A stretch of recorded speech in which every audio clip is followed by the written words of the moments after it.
Good afternoon, everyone. We're just about getting to 2 o'clock, according to that. A few seconds left, so I will kick us off when we get there. Well, we're obviously not in synchronisation because I'm on my laptop. Okay, welcome to today's IGB meeting. It's lovely to see everyone, and some people are looking positively spring-like, which is really lovely. So I would remind all attendees that this meeting is being recorded and webcast live on the Council's YouTube channel, and I've agreed the attendance of some members remotely and would remind all remote attendees to mute their microphones when not speaking. And for any members of the public watching, please note that all the public committee reports, including details of specific recommendations, are available on the Council's website. And I would encourage all members to actively engage in the discussion around the papers today, which I will assume that you have all read. Thank you very much. And item 1 is apologies. Liz, please. Thank you, Convener. We have apologies from Peter Davidson with Martin Black as proxy. Thank you very much. And can I ask members if there are any declarations of interest or any statements of transparency today? Nope, not seeing anything. And actually, up during the course of the meeting, feel free to stick your hand up and we can accommodate that, because that's happened to me a few times. Okay, if we can then go to item 3, please. And 3A is the previous meeting minutes that start on page 5. Are these a true record of the meeting held on the 21st of February? Anyone have any edits, amendments to make to any of those pages? Nope, I'm not seeing that. Can we then agree the minutes from the 21st of February? Yes, I'm seeing lots of nods. Thank you very much. And then if we can go on to the action log on page 14, and I'll hand over to Jill for that. Thanks. Thank you, Chair. So in front of you is the updated action points from previous integration joint boards. Noting there is only one red. I'm used to there being more, so well done. There's only one red, and that's in relation to a financial recovery plan for integrated mental health services. It was due to be submitted by the end of March, and that's now due at the end of April, and it is on target for submission then. So hopefully come the June IGB that will be complete. All other actions are either on target or completed. Thanks, Jill. Does anyone have any questions about the action log? No, not seeing anyone. Congratulations on the work done on the action log. It's good to see the red boxes reducing and keeping us up to speed. Thanks very much.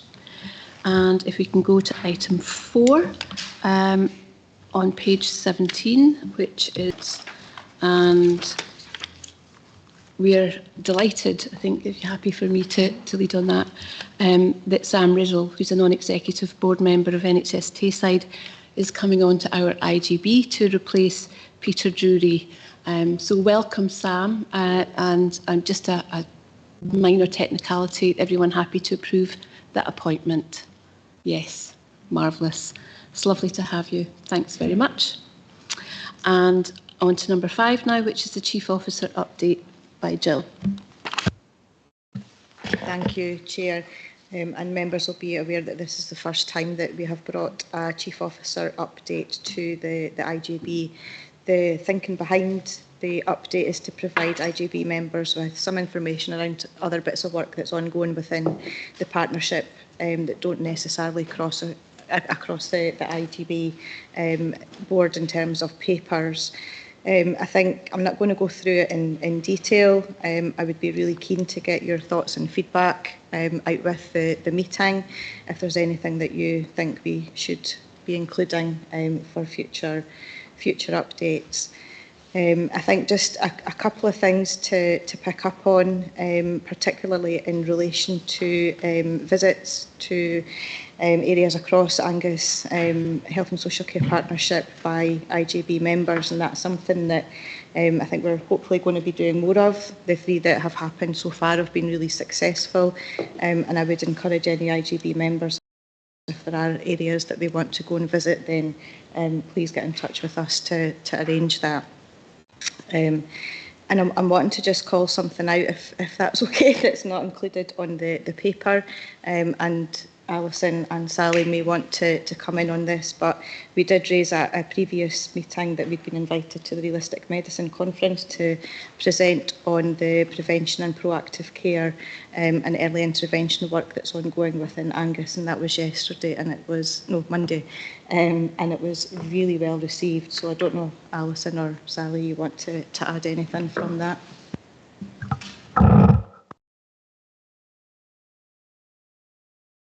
This was with regard to our work on prevention and proactive care, and there was particular interest in the room around how we've managed to resource this, and I was able to describe the way that the steering group have access to funds that are contributed from Angus Council Health and Social Care Partnership and Angus Alive, and that the steering group are able to make decisions together, and how that has been helpful in the ability to provide appropriate scrutiny and not working in silos. And we were able to describe some of our work in terms of creating alternatives to medicines and looking around the health economics benefits of allocating resources, not to where it's easiest to put them in terms of pills, but in terms of the right thing to do and give people choices, and in the context of all the realistic medicine values. So there was a lot of good conversations. We were very open about where we need to evaluate and find the evidence where there isn't any, but we got very positive feedback that we're heading in the right direction, including from the Chief Medical Officer, which is very welcome. Thank you, Alison, and we will have more information and updates on that when we bring the strategic planning update back. But happy to take any questions on the content, and other than that, if people want to feedback some information out with, that would be great. Thank you, Chair. My question's on your mention of visits by IGB members. Will the invitation go out to other IGB members? Because I haven't had one. Do you want me to pick that up? I can pick up. Jump in. So the visits that have been arranged so far have been based on requests from either non-executive members of NHS Tayside Board or IGB members to see specific areas of work or practice. So if there is, it's open for IGB members to. Absolutely, yeah. Julie. Yeah, so the visit to the Sorcia Suite and the ADP work was on the back of requests through non-executive directors in NHS Tayside, and Councillor Speed had also asked for a visit to Beach Hill. We had both requested a visit at a previous meeting in this forum, and unfortunately Councillor Speed wasn't able to attend on the day. But I would very much welcome any suggestions from any board members for areas of interest, and those invites could be shared with everybody. And it's a case of, I guess, how many people are available on the day, and that we don't overwhelm services with huge numbers. Andrew. Thanks, Chair. You say any board member, does that include non-voting members as well? Absolutely, I would be keen for that. In fact, that's been one of the challenges for us on NHS Tayside, actually, is getting out and about to visit, and we're starting to get some traction on that. You know, it's a bit further down the line now that restrictions have lifted, but there's a real appetite to do more of that, and I wouldn't want to exclude anyone. You happy? And Chris.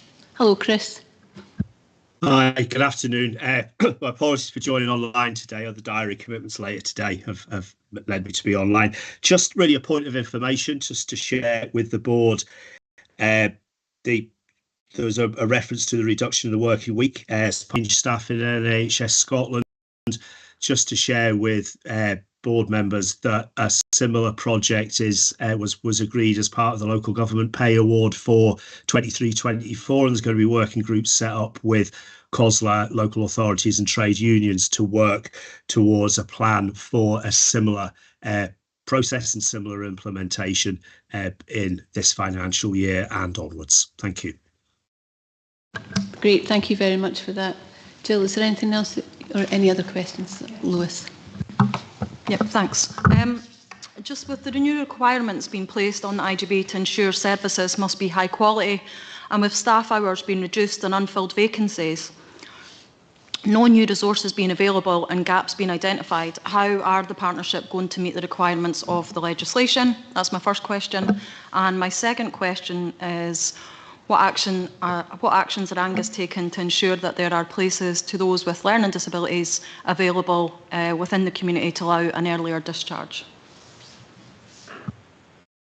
Okay, so I'll pick up on the initial question. I think in terms of the level of vacancies across the Health and Social Care Partnership, in line with the legislation, there's been professional workforce tools for some areas of, or some professions that services have had to complete to define what that safe staffing level should be. I'm going to bring Eunice in, probably Susie in, because they're the ones that are up the middle of it from a workforce and nursing perspective. We're not going to get it perfect in terms of always being able to balance the establishment, the safe levels of staffing, but what we have to be able to do around that in terms of providing a level of care. And Susie, from a nursing perspective, and indeed medical staff are included in that, as well as our AHPs and social care staff. All very new. It's only come into force. There's been a lot of work going on over the last year in terms of working groups and making sure that the information that we have by service, how we work through that in terms of supporting the services around their level of vacancies, if there is indeed a shift to budgeted establishments, how do we work that through? And coupled with that, with the reduction of the working week as well, we have to take that into consideration, because that's not to create additional vacancies within a service area. So I'm going to just ask Susie to come in from a quality of care perspective, and then Eunice, who can describe some of the work that's been ongoing throughout the partnership with our partner organisation around that. Thank you. So yeah, from a nursing perspective, there's been a significant amount of work done within Tayside around newly graduated practitioners. So within Angus, there have been 24 newly graduated NGPs. I keep getting confused with NGP and NQP, it's the same thing, but 24 will be placed and supported within Angus, and that actually is, I think I'm right in saying, 14 over and above establishments. So we recognise that with the reduction in the working week, you know, changes that we need to support staff as well out there. So with the over recruitment and attrition rates, we should come into balance there. So there's the support around the NGP's induction. How do we retain staff within services? There's been some really significant work in relation to that. I think in relation to the safe staffing, just to add to what Jill was saying there, we are all aware of the common staffing method and what we need to think about in relation to how do we keep our patients safe, what level of staff do we need to have within clinical areas. And I think everybody assumes that there will be a number given to areas, but it's absolutely not. It's about what do we need, what does the service require, and how do we put mitigations in place. So there's some escalations that we're working on at the moment to make sure that certainly from a nursing point of view, that we've got the professional voice, and amongst that we can use the new systems that we've got around safe care to make sure that we are able to see across all services and think about how do we deploy and staff within areas. From the point of view of quality of care. There's the national programme around excellence in care, and we're currently working within Tayside and across services around what do those measures look like and how do we evidence that we're providing quality care to our patients. So we're working on that in the moment within Tayside. Hi, Councillor Speed. Just to add on further to what Jill was saying in terms of process, there's a lot of assurance work going on, making sure that processes are fair, there is clear scrutiny around what services are proposing, around the reduction in the working week, and these are being reviewed by a subgroup of the Area Partnership Forum at NHS Tayside to make sure there's a consistent approach right across NHS Tayside for these processes. So it's been looked at in 3 work streams, so this is basically the Monday to Friday kind of office hour type, 12-hour shifts and 24 hours of working arrangements. So it's still very much a work in progress, but there is a pro forma, there is a flow chart in place that all staff are aware of. The process in Angus is that once services have come up with a plan, which I should also have added, there's a set of principles that every service has to work towards. That then goes to Barbara Tucker, who's our staff side partnership representative, who's on the call, and she might want to add something for her to look at. 40 hours to do that, it comes back, and then we submit it to NHS Tayside for further scrutiny. So there's a lot of assurance going on around this to make sure that A, that we get the right reduction for staff, because it has to have impact on staff, but B, as Susie's already referenced, that it doesn't necessarily impact negatively on services. So very much a work in progress. Thank you. It's sounding like an update report to the IGB would be really good for perhaps the June meeting. Is that working out time-wise? Yeah, so we had some discussion on Monday just around the quarterly reporting of this, and the Catherine Brecon, who's the lead from an NHS perspective, is going to take a lead in trying to draw out what that assurance looks like. So we will absolutely have to bring something back to the IGB around assurance around the safe staffing legislation. We're just figuring out how and when to do that in line with the quarterly reporting. And then there is an annual report that has to go into ministers at the end of March 2025. So happy to provide an update, and if it's in the Chief Officer update in June, and then we might be able to bring a fuller update back as an assurance report in August, depending on how the timelines work. I don't know if John or Kirsty wants to add anything from a social work perspective, because it does cover social work services as well. Thanks, Jill. Yeah, happy to come in. I think as far as safer staffing goes, there's been considerable work done over the past 12 months. It's a major challenge, and I think particularly for resources like care homes who have gone through major challenges through the COVID period, understanding that there is an overall challenge to recruit and retain staff within the care sector is undoubtedly very difficult. However, I think there has been considerable work and considerable assurance provided, and it's worth noting as well that no work's done in isolation, so we work alongside care inspectorate colleagues as well. So any registered service through the care inspectorate are required to ensure that they are providing that assurance to the registered body to make sure that there is quality staffing and the right number of staffing on shift to provide the care and support, and that includes obviously our social work and our social care workforce across the board. Thank you. Thank you. And Councillor Speed, if you could repeat your second question, that would be helpful.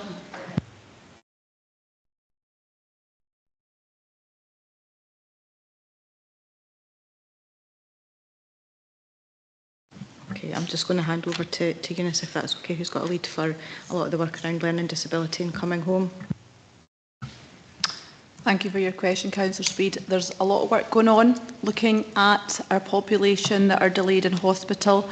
We have people that have come into hospital for short periods of time, maybe for a more medical matter, are usually coming in and out fairly quickly, but when it's complex needs, when there's been placement breakdowns and there's forensic issues, for example, it's much more complex and difficult and challenging to get people out of hospital.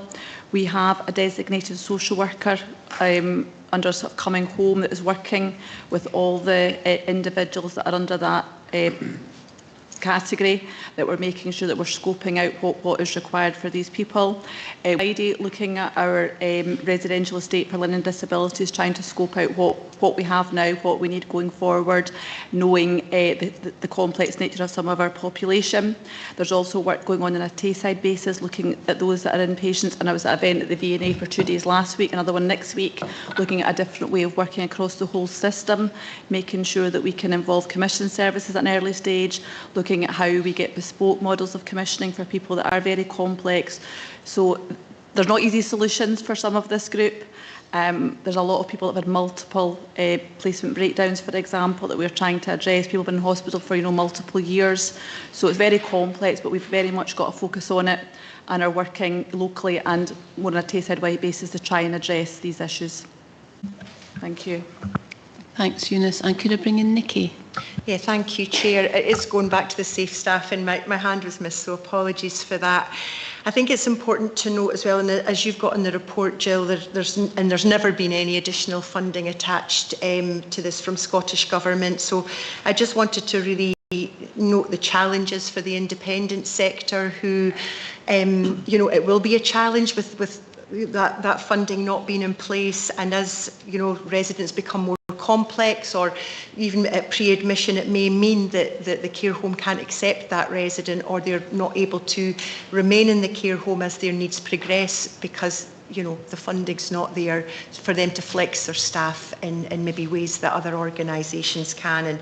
And just as John said, the recruitment challenge is a concern, but I appreciate that's for all of the sectors. Thank you. Thanks, Nikki. Could I just say to people in the room, don't feel bad about waving in a big manner to catch my attention. You were too subtle there, Nikki. I need big waves. Okay. Did you want to come back in, Jill? No. Okay. So I guess from the debate, what I'm taking away is that was a really helpful paper. So let's continue with that. That's really good, and it's given us a focus for a timeline around the safe staffing and working hours. So thank you very much, Jill, for that. And now if we can move on to item 6, which is the daycare review engagement process. Oh yes, okay. So back to previous, we're noting the Chief Officer's update within the report. Okay, thanks. Technical detail. Okay, so item 6 now, and are we having Eunice and Lindsay down, or? Okay, thank you very much.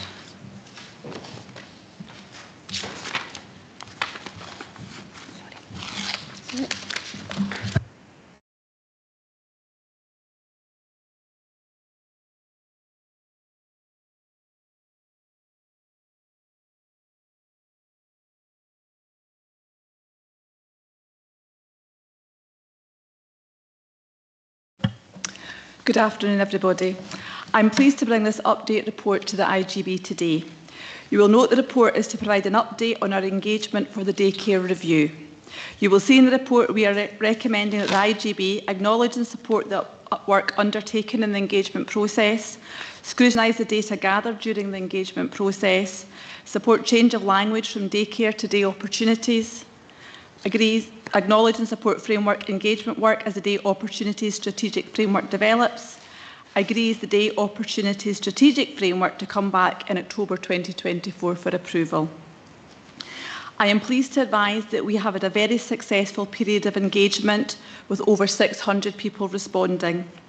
You will see more details in the engagement plan, but we have gathered some very rich information that will inform the development of the Day Opportunities Strategic Framework. We have gained a clear understanding of why people use daycare centres and the benefits to them and to carers. We have also learned that a high number of people that go to the centres do not need personal care, so we need to use all this information to inform our next steps. Members may recall some challenges from the daycare providers at the last IGB regarding the data which they had supplied. We have worked closely with the providers to ensure that the data they submit is accurate. This data is provided by daycare providers on a monthly basis to Angus Council Contracts Officer and monitor uptake on placements. You will note that there is a difference in what is planned, i.e. those that are expected to attend daycare and those who actually do. The difference is around when service users are on respite, hospital appointments or choose not to attend. The average use of daycare placements over a 39-week period is 58.94%. So we need to look further at this, as it is not an efficient use of resources, and we need to understand why this occurs. On a positive note, members will see that private placements are increasing, and this is the centres working towards future sustainability. We are asking members today to support the change of language from daycare to day opportunities. The term day opportunities is used when referring to all activities like learning new skills, taking part in a wide variety of hobbies and interests, and developing friendships and support networks to enable people to remain in their community, as opposed to the terms such as day services, day centres or daycare, which has an association with the provision of building-based services. Day opportunities may or not be a service registered with the Care Inspectorate, but will be based in a variety of venues and localities across the Health and Social Care Partnership area, and will be open to anyone living in that area.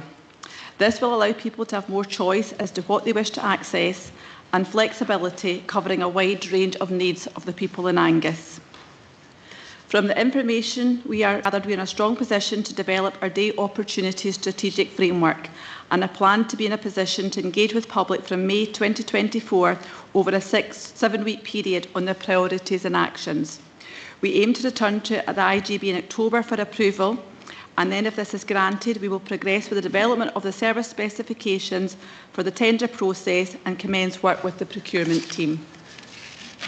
As you will appreciate, there has been a significant amount of work to get to this point, and I would like to take this opportunity to thank Lindsay Foreman, Claire Gershie and Lucy McLean for their hard work and endeavours on this.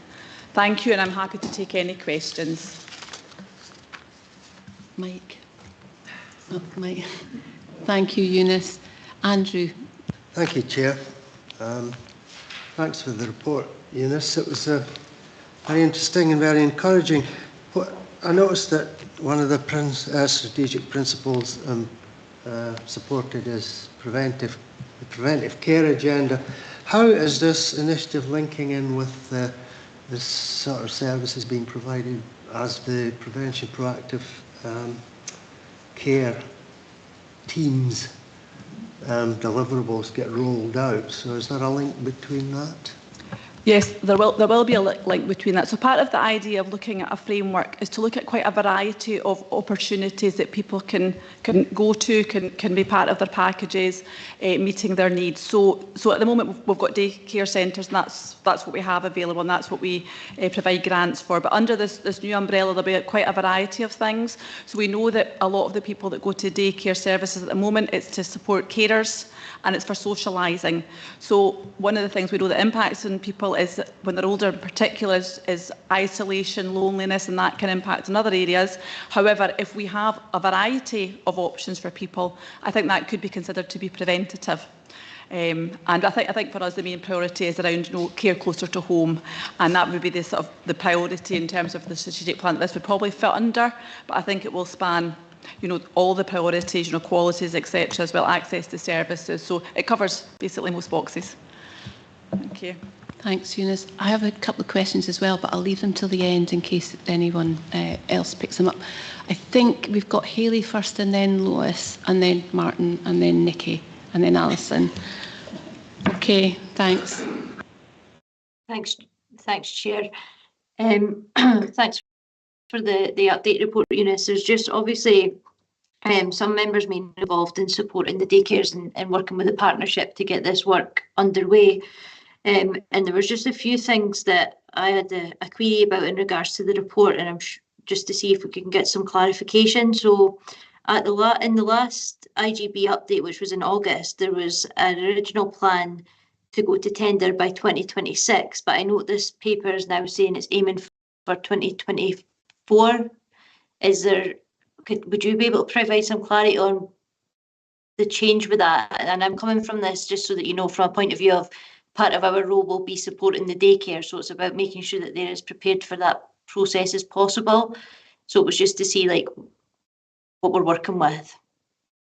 So thank you, Hayley. So we're looking to do this. You'll see within the report is what was agreed at the IGB in August 2023.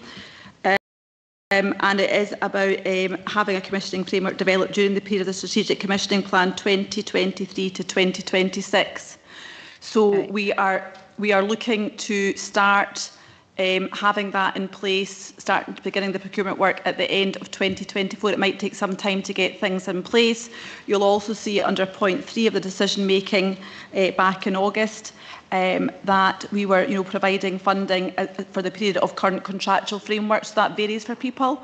So we need to be, moving forward in a timely manner. So this work will start at the end of 2024, but it will take time. That's the start of the procurement process. That's not the conclusion of it. Thank you. Does that answer your question? Yeah, thank you. Yeah, that's fine. Thank you. Thank you. One of mine was the lead-in time after any decision was made, so that's helpful because it is quite a lengthy process. I'm happy around to provide procurement. a wee bit. I've got a wee bit more information on the timeline for the tendering process, if that would be helpful for members. Here's one I prepared earlier. Thank you. So the tendering process will be 9 months minimum. So we've got 3 months for engagement, writing the documents, including the specification, the terms and conditions, monitoring information coming through, evaluation, working with legal colleagues, etc. Then we've got the 3-month period for the tendering, including 6 weeks of advertising. Now, the legal minimum specification is 30 days, but we're anticipating doing a bit more than that. And this is the time when we'll be wanting to attract providers, as many as possible, and the nature of their experience, etc. So we're hoping for a lot of people coming forward, with a variety of offers. Then we have a 6-week period for evaluation or thereabouts. We're not sure exactly because it'll depend on the volume, but it's roughly about a 6-week time frame when we need to look at the different blocks, the elements, etc. involved. Then we have a 3-month period thereafter, which is for mobilisation and transitions. Now, this may be reduced depending on who wins the contracts, what we're offering, depending if you're already running services or if you're... We don't know that yet. So it really is quite a lengthy process. So that's why it will be over the period starting at the end of 24, but it will take some time. So hopefully that helps with the process. Thank you. Thank you, Eunice. And Lois next, please. How will we ensure that there are accessible and high-quality daycare services across all areas of Angus? And how will we ensure that those with the greatest needs and have maybe the greater barriers to overcome have the same opportunities as others? And what engagement was there in terms of costs of provision with the key stakeholders and users during the survey, as we need to ensure that any person is not charged more than is reasonably practicable, and how will the framework take into consideration the overall charging policy that we currently use? Thank you.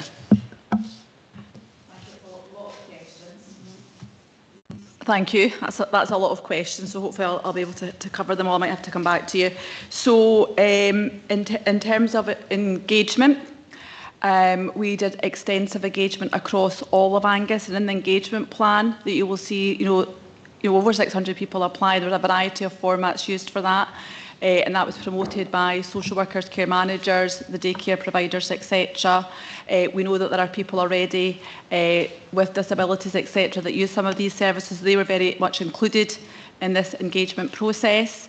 In terms of making sure there's equity of service, we are, as part of writing up the Day Opportunity Strategic Framework, we are doing a equalities impact assessment. So these things will very much be taken into account as we go forward. In terms of charging, well, we have a charging policy, and I'm going to ask Lindsay, I'm not sure if we actually charge, particularly if we've got people that have got budgets at the moment that can access daycare services. People have the choice to pay privately if they wish, and that's something we're encouraging some of the resources to do in order to try and ensure that they've got some sustainability. But in terms of individual, I'm going to ask Lindsay maybe to answer that question because I'm not overly familiar with that, and maybe I should be, so apologies if there's an error in my knowledge. Thank you. Lindsay, please come in. We've got a mixture of charging at the moment. So we've got people that will spot purchase through their own options. We've got self-funders, as Eunice talked about, where we're seeing an increase in demand for self-funding placements. Particularly, I would say, Councillor Speed, through learning disabilities, we're definitely seeing an increase in people who are not reaching the threshold for our own resource centres, but actually are looking for that social contact. So we've seen a rise in the use of daycare centres for that. We have, as I say, we've got block purchasing as well, so there's a variety of ways. So those will be considered in terms of the strategic framework. One of the things that Eunice mentioned around the quality, that is one of the priorities that we're thinking around, is that bits about quality standards. So how do we monitor that quality and assurance across the board when we're bringing in a framework? Thank you. Before I move on to the next person. I don't think that, sorry, you said it was Mike, please. I don't think you answered my question around what engagement there was in terms of costs of provision with users. Like, was there any financial aspect within the engagement discussed?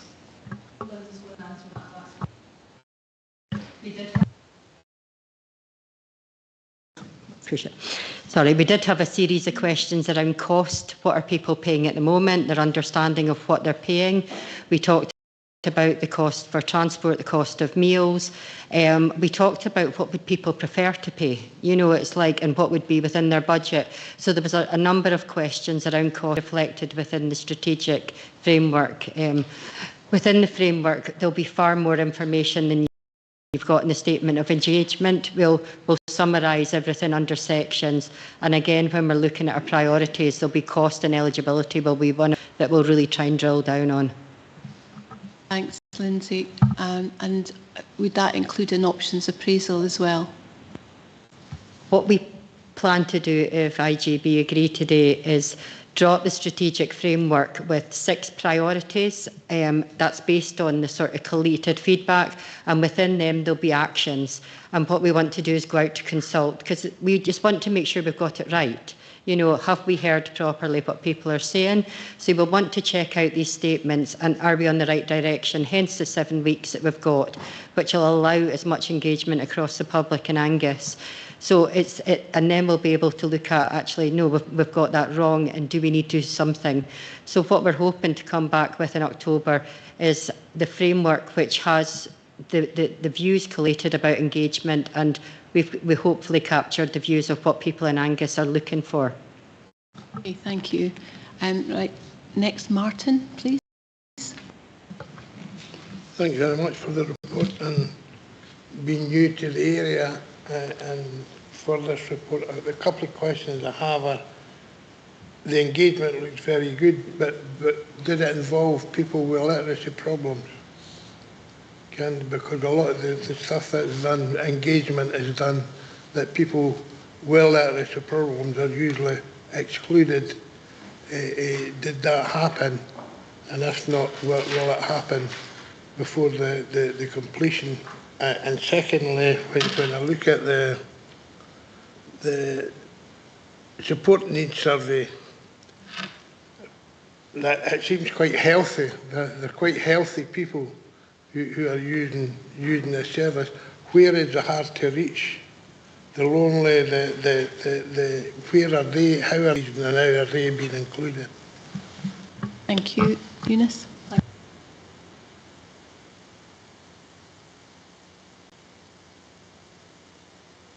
Sorry, it's playing up here.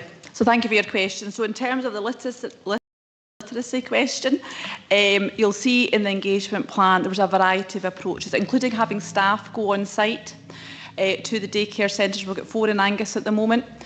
So staff went along from the Health and Social Care Partnership. There was daycare staff also present, and people were given a variety of methods. You know, do you want to fill this in yourself? Do you want a member of staff to help you? Do you want a daycare member of staff to help you? So it was really quite inclusive. And then we had people to be able to come online. Now, I appreciate that might be more of a challenge for some people, but we also had an easy read version that people could access as well. So we tried to be as inclusive as we could. Lots of different opportunities for people across across Angus. In terms of your next question around support needs, yes, that's what we have discovered, that there is people that are really, as you say, quite healthy that are going to the daycare centres. And we know we're trying to, that's why we're looking to look at a framework, because there obviously is demand for people to go to places where they can socialise, where we can have carers having their needs met by having a bit of respite. But there is a cohort, about 20% of people do require personal care, so there is a need for that as well. So that's part of what we're looking at as we go through the framework, making sure that we have opportunities for all sorts of people with different needs to come through. We know we've got complex people that may need these kind of services, and we are engaging through services like we do have, as well as the 4 daycare services. We have 3 learning disability resource centres that are within Angus as well, that people with very complex needs can access as well. So we have that already currently. Thank you. I was going to ask Hayley to come in on that point as well, but I see she's already got her hand up, so I'm hoping it's on that, because I know Voluntary Action Angus was involved in some of this work. Yeah.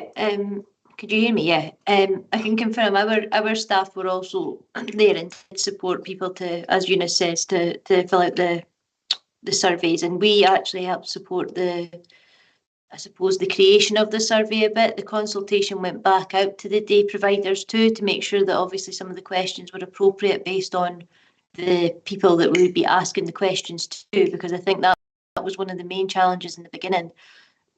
The questions could be quite sensitive depending on, and a lot of people are proud, so you've got to try and get you're trying to work around getting the correct answers that reflect properly what we're trying to IGB, but also in making sure that you're looking after people in the same vein, if that makes sense. I suppose just on that, we mentioned about Eunice, you just mentioned about the oh God, I've lost my train of thought. It must be the afternoon. Sorry, guys.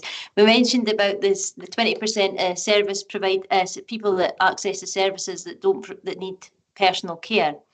On the report, there was a wee question about that I just kind of flagged up, and I wanted to just get clarity. And obviously, this is because we're trying to make sure we're doing it properly. But in the report, it says little to no personal care. So, and obviously with my conversations that I'm having with the daycare providers, it's just to try and make sure that if it's little or is it no, because although it's 80% at the moment, little personal care is still personal care. So we do need to be aware of that, because I'm just conscious that if we're advising that potentially day opportunities that don't provide personal care are the best suited for these individuals, if we're looking out for the people, we just need to make sure that we're still providing opportunities for everyone that access it at the moment. And if I could come back in on that, that link between SDS option 1 and personal care, I wouldn't want to see people excluded from day opportunities if that personal care element was, that is a concern. Thank you. So just to be clear, there's no suggestion that we won't be providing facilities that people who require personal care will be able to go to if that's what they choose. So I'm sorry if that's how it's been interpreted in the report, but that's certainly not the interpretation. What we're hearing is that 80% of service users require no or minimum assistance with personal care, and that's come from 165 service users and staff that have told us that. So I think what we're doing at the moment, we are providing services, for 100% of people, and we're paying for personal care for 100% of attendees. But the reality is only 20% of attendees need personal care. So it's about making sure that we are getting the right services for people, the right value.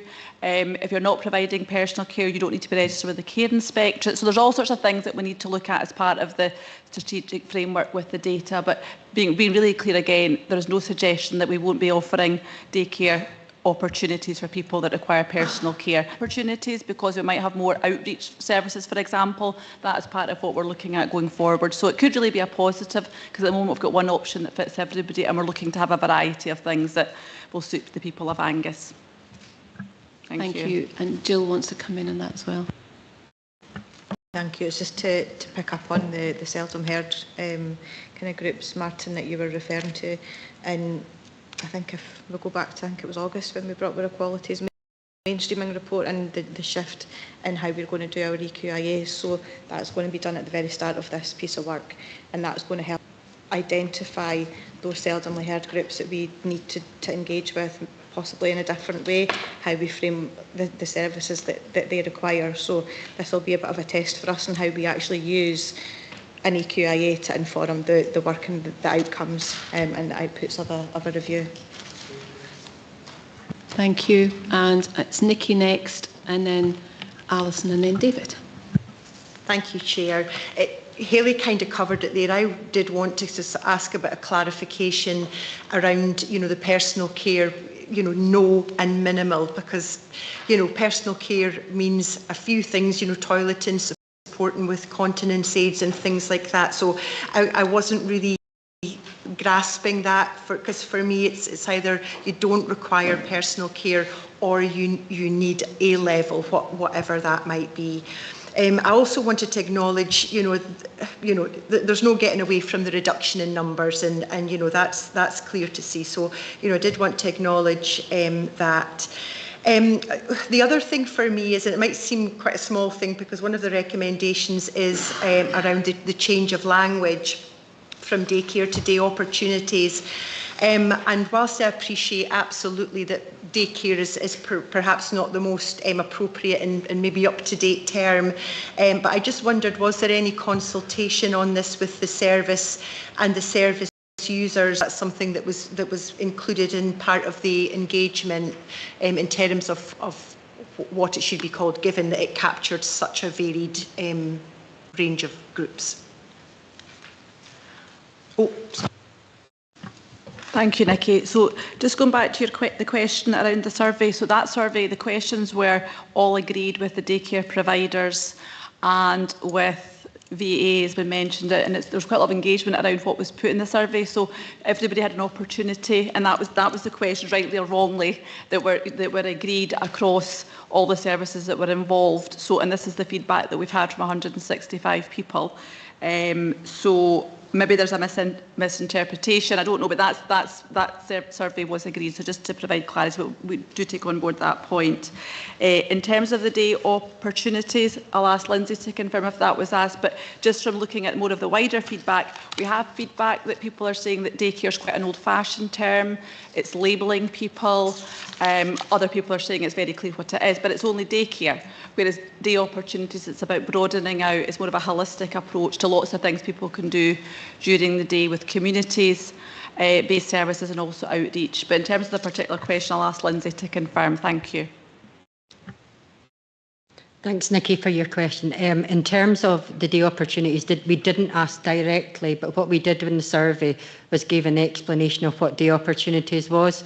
But if I can take members back to the daycare review, when we were undertaking the daycare review, that the daycare providers actually recognised themselves that daycare wasn't necessarily the best name, and there is a stigma that can be attached to it, and I think it can sometimes be a barrier.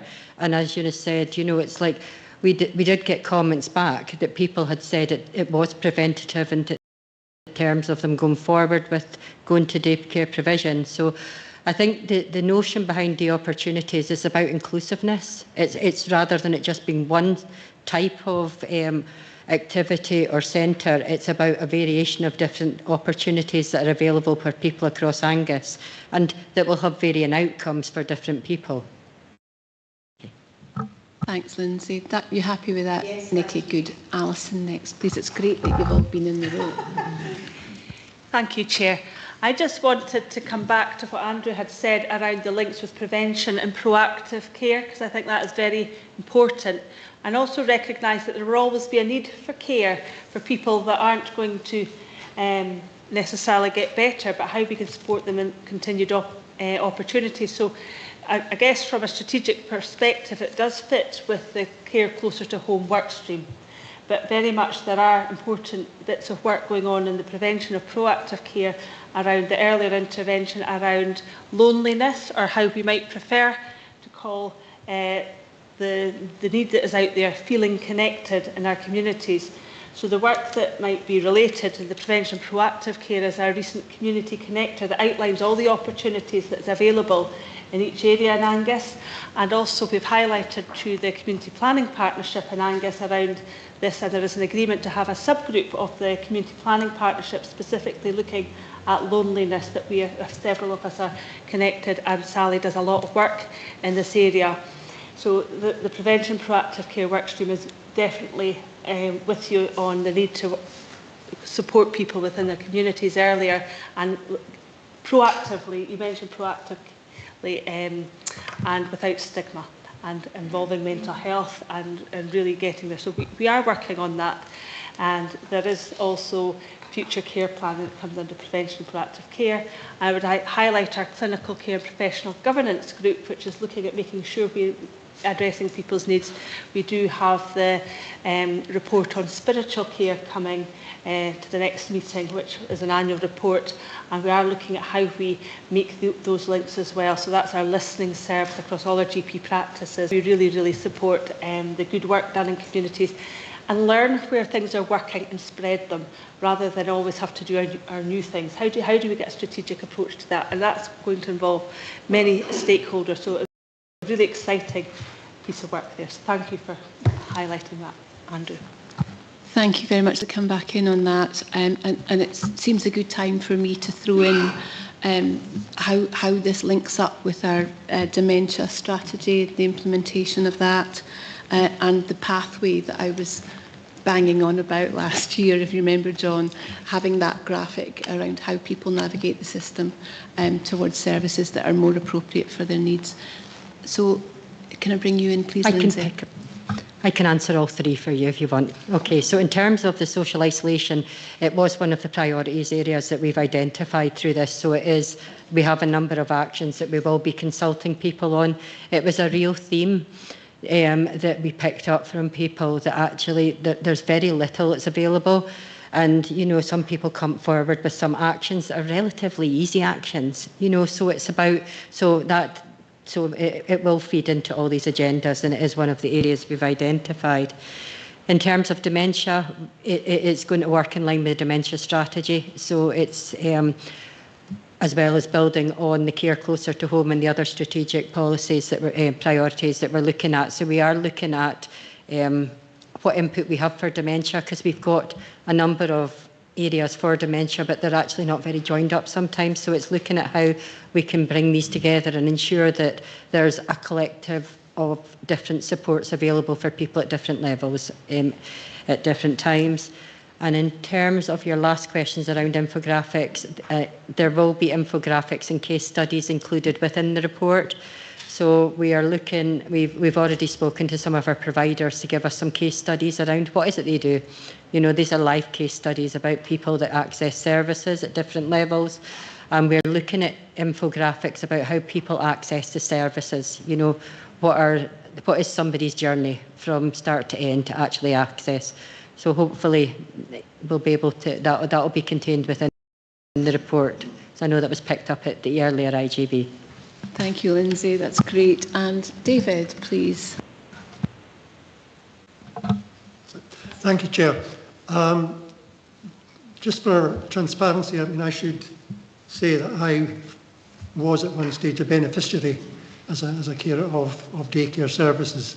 But speaking in relation to my role, the first thing that concerned me in the opening presentation was the move away from registered services.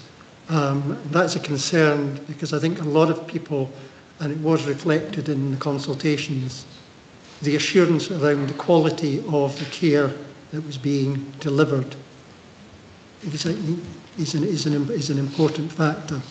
And if I understood you correctly, moving away to non-registered services may not hold such reassurances. I think carers particularly that I have spoken to, and certainly for myself, would say that the care component of the service is actually very important. I would also want to echo what I think it was Hayley was alluding to, that the emphasis on minimal personal care, I think if any assumptions are going to be made from that, I think that issue needs to be dug into much more deeply. The suggestion that healthy people are attending day centres, I think, is something that I would question very clearly. I would agree much more with the comment in the back that the addressing of isolation and the provision of respite for carers are the two primary benefits. There are secondary benefits within that, but those are the two main ones. My final point I would want to make is the numbers that we are dealing with are relatively small in the broader scheme of things. And I would have a big concern during this the next stage of this process that we are in danger of losing critical mass with some of the current providers. They are not profit-making organisations. They are all, as I understand it, charities. So their ability to remain and construct a business model against these relatively small numbers is, I think, pretty finely balanced.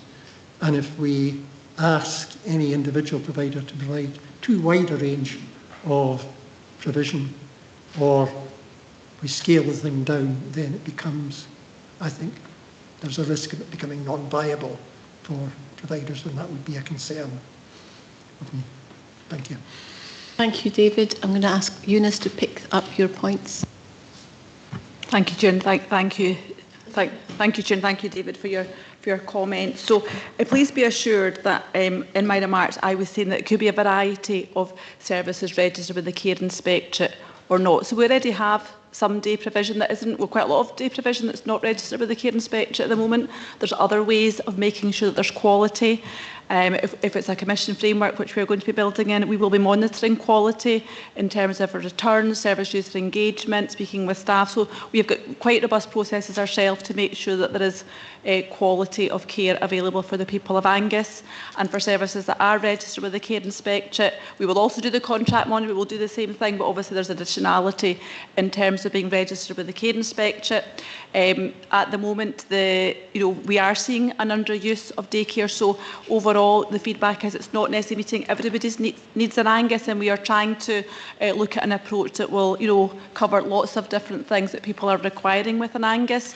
We know from speaking with some providers and with other partnerships, there's an opportunity for some resources to be registered, a couple of days a week, so they can provide personal care, and other days not, so they can provide other things. So more flexible approaches to what people are providing based on need.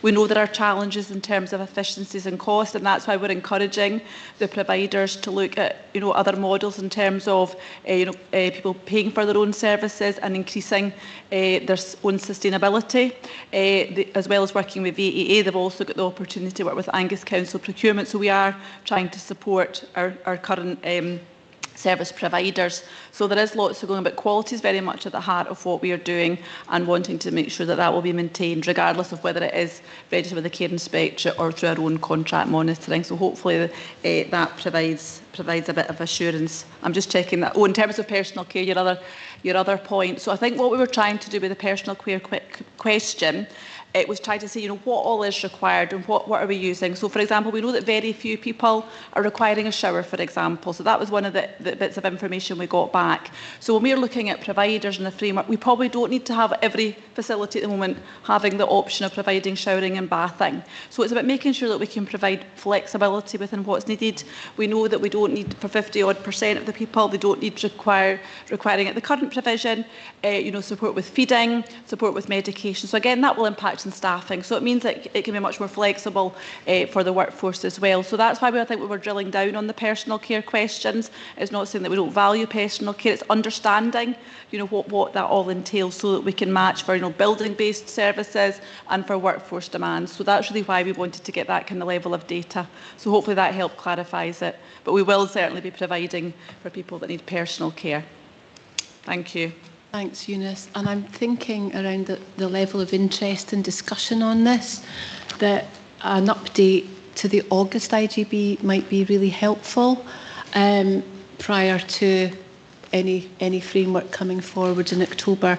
Totally take on board the timeline that has obviously been considered. So that would probably kick on to the end of this year, possibly the start of 2025. But how do you feel about an update for August, Jill? I'm supportive of bringing an update back. I'm just reflecting I could probably provide a bit of a narrative update and a Chief Officer update paper in June. And then, depending on what comes from that, we can maybe bring a full August in terms of a progress update.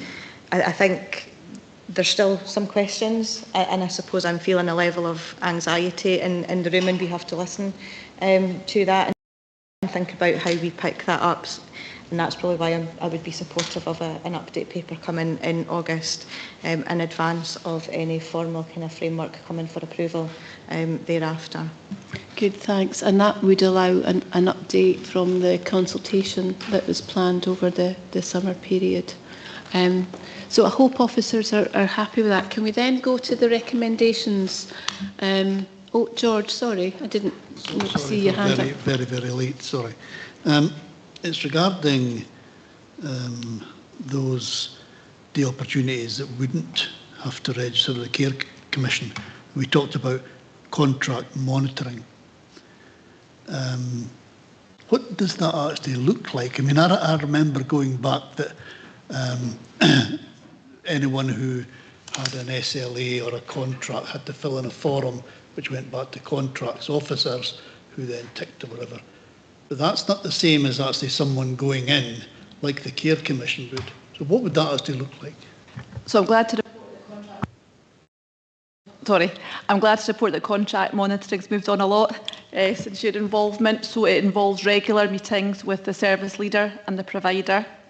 At times there'll be feedback from staff that are going into the services. There'll be feedback from service users. There's attendance figures. So some of the information comes in monthly to the contract officer, and that's then shared with the lead commissioner as such.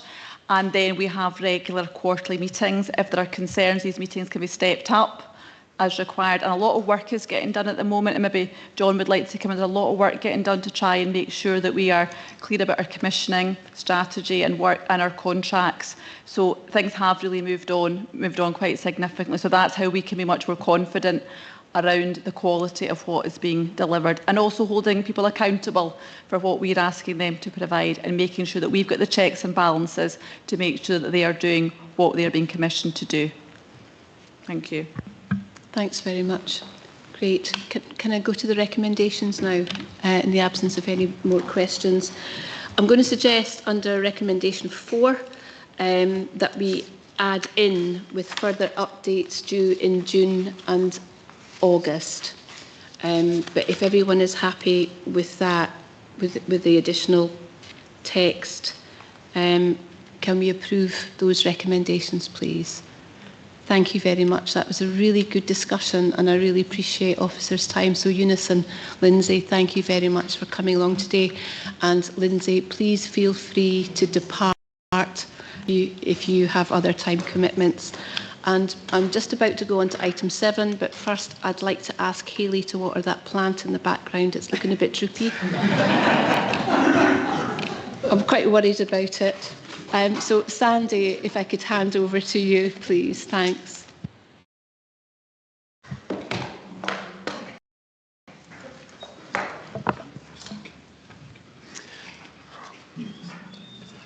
Okay. Thank you, Chair. So the first report, item 7 on the agenda, is the finance report. This is a regular finance report. It shares with the board information about our financial position, reflecting what we knew at February, when we did our February accounts, which feels like quite a long time ago now. Because we're using projection-based reporting, you'll be able to see the incremental changes that have come through that. As often happens at this point in the year, we have actually started to complete our year-end information, and in terms of, we're probably about halfway done with that. And in terms of what we know now, there's nothing moved seismically compared with what we were projecting based on the February information and what you see in this report. At this time of year, it's probably helpful that I particularly point out section 4.3, and I do this more just to make sure I've said it rather than for you all to take it on board, but I am going to say it out loud. We report here a management accounting information position, so that's based on all the management information we see and the finances associated with that. Through the Audit Committee in particular, we will just be embarking on producing the IGB's formal annual accounts. We just agreed an audit programme with our external auditors this morning. Those annual accounts will effectively be financially slightly different, and the two are different for a certain set of reasons, often to do with reserves and transactions. So it's important that we just keep that point in mind, number 4.3 at this time of the year. Regarding the report in general, Chair, I'm not going to go through the stuff in detail, but I think it's worth highlighting throughout the report. You'll see one or two areas where we are making progress. We've got updates regarding things like out-of-hours services, continent services and 2C practices that are referenced throughout the report. And a couple of other things that I'll highlight. Section 5.7 of the report talks about what we all know as large hospital set-aside activity, the use of consumption of occupied bed days by the Angus population in mainly Ninewells Hospital for a range of specialties. The table we have there included projected information for the whole of 23-24, and that did show a material increase compared with previous years.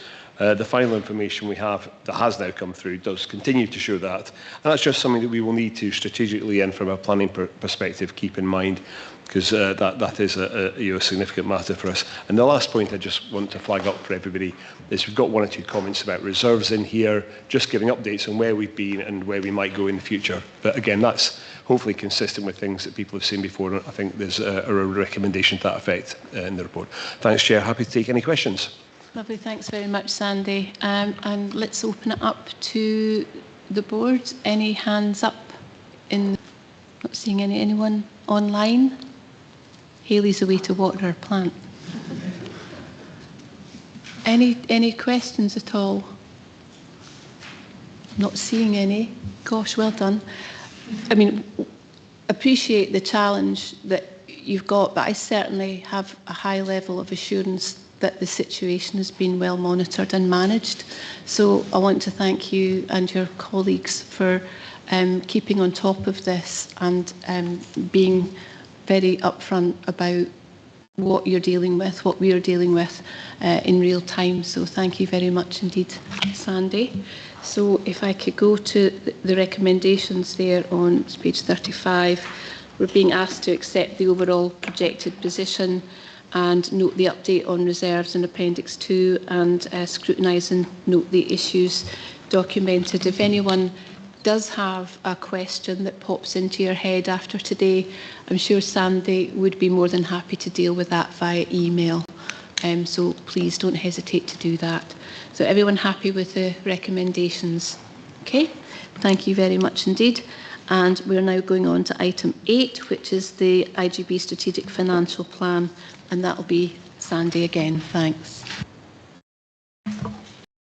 Okay, thank you, Chair, again, and thank you for those comments. I'll share them with the team regarding the last item. So this report is a follow-on from a report we saw the February IGB, and as you'll see, because of the recommendations we're recommending, we do come back in August as well with an update.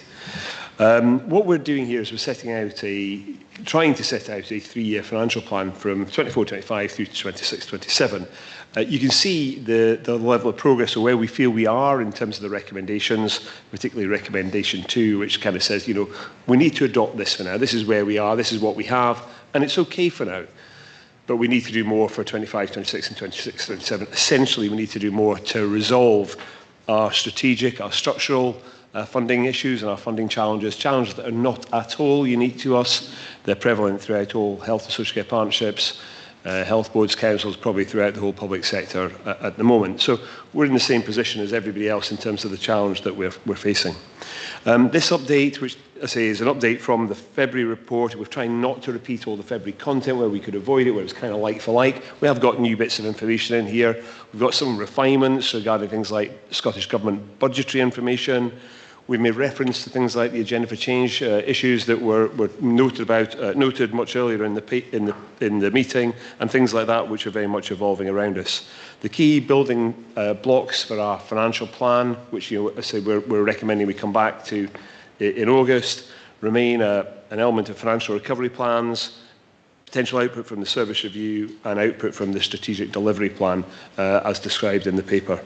And Chair, that's the main points. I'm going to go through it in detail, but the content in the paper leads us to the recommendations, which are saying this is a plan that works for now. It's got these big gaps, and as you can see it in the tables, I'm just quickly just quote the table pages. Yeah, in section 7, you can see the big recurring gaps. That's what we're really saying. We need to come back and start working on resolving those, and we hope to, the recommendations suggesting coming back in August. That will be a challenge for us all, that's where we feel the next logical step is. So again, happy to take any questions. Thank you very much. Any questions for Andrew? Yes.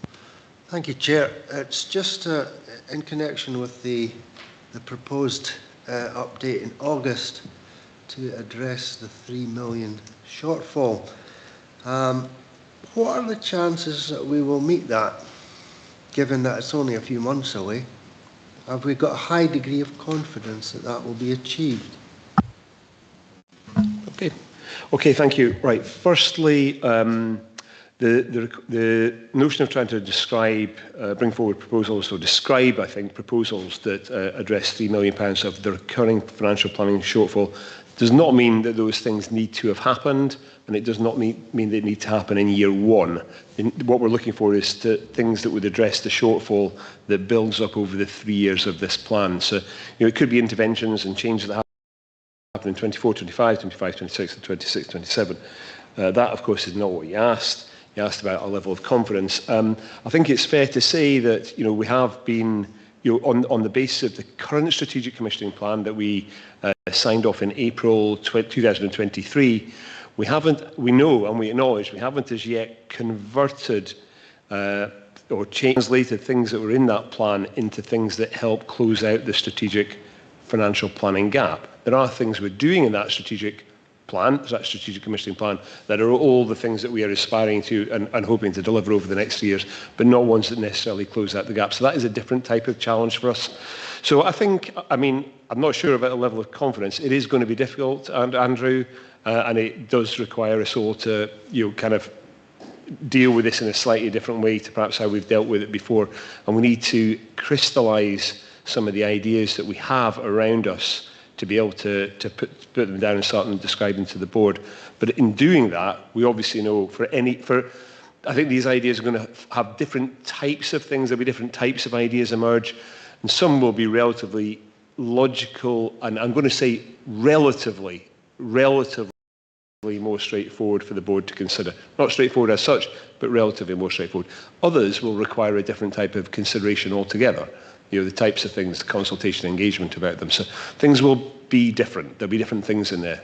But some will, anyway, I don't need to, you all know what I'm talking about. There'll be different things appearing there.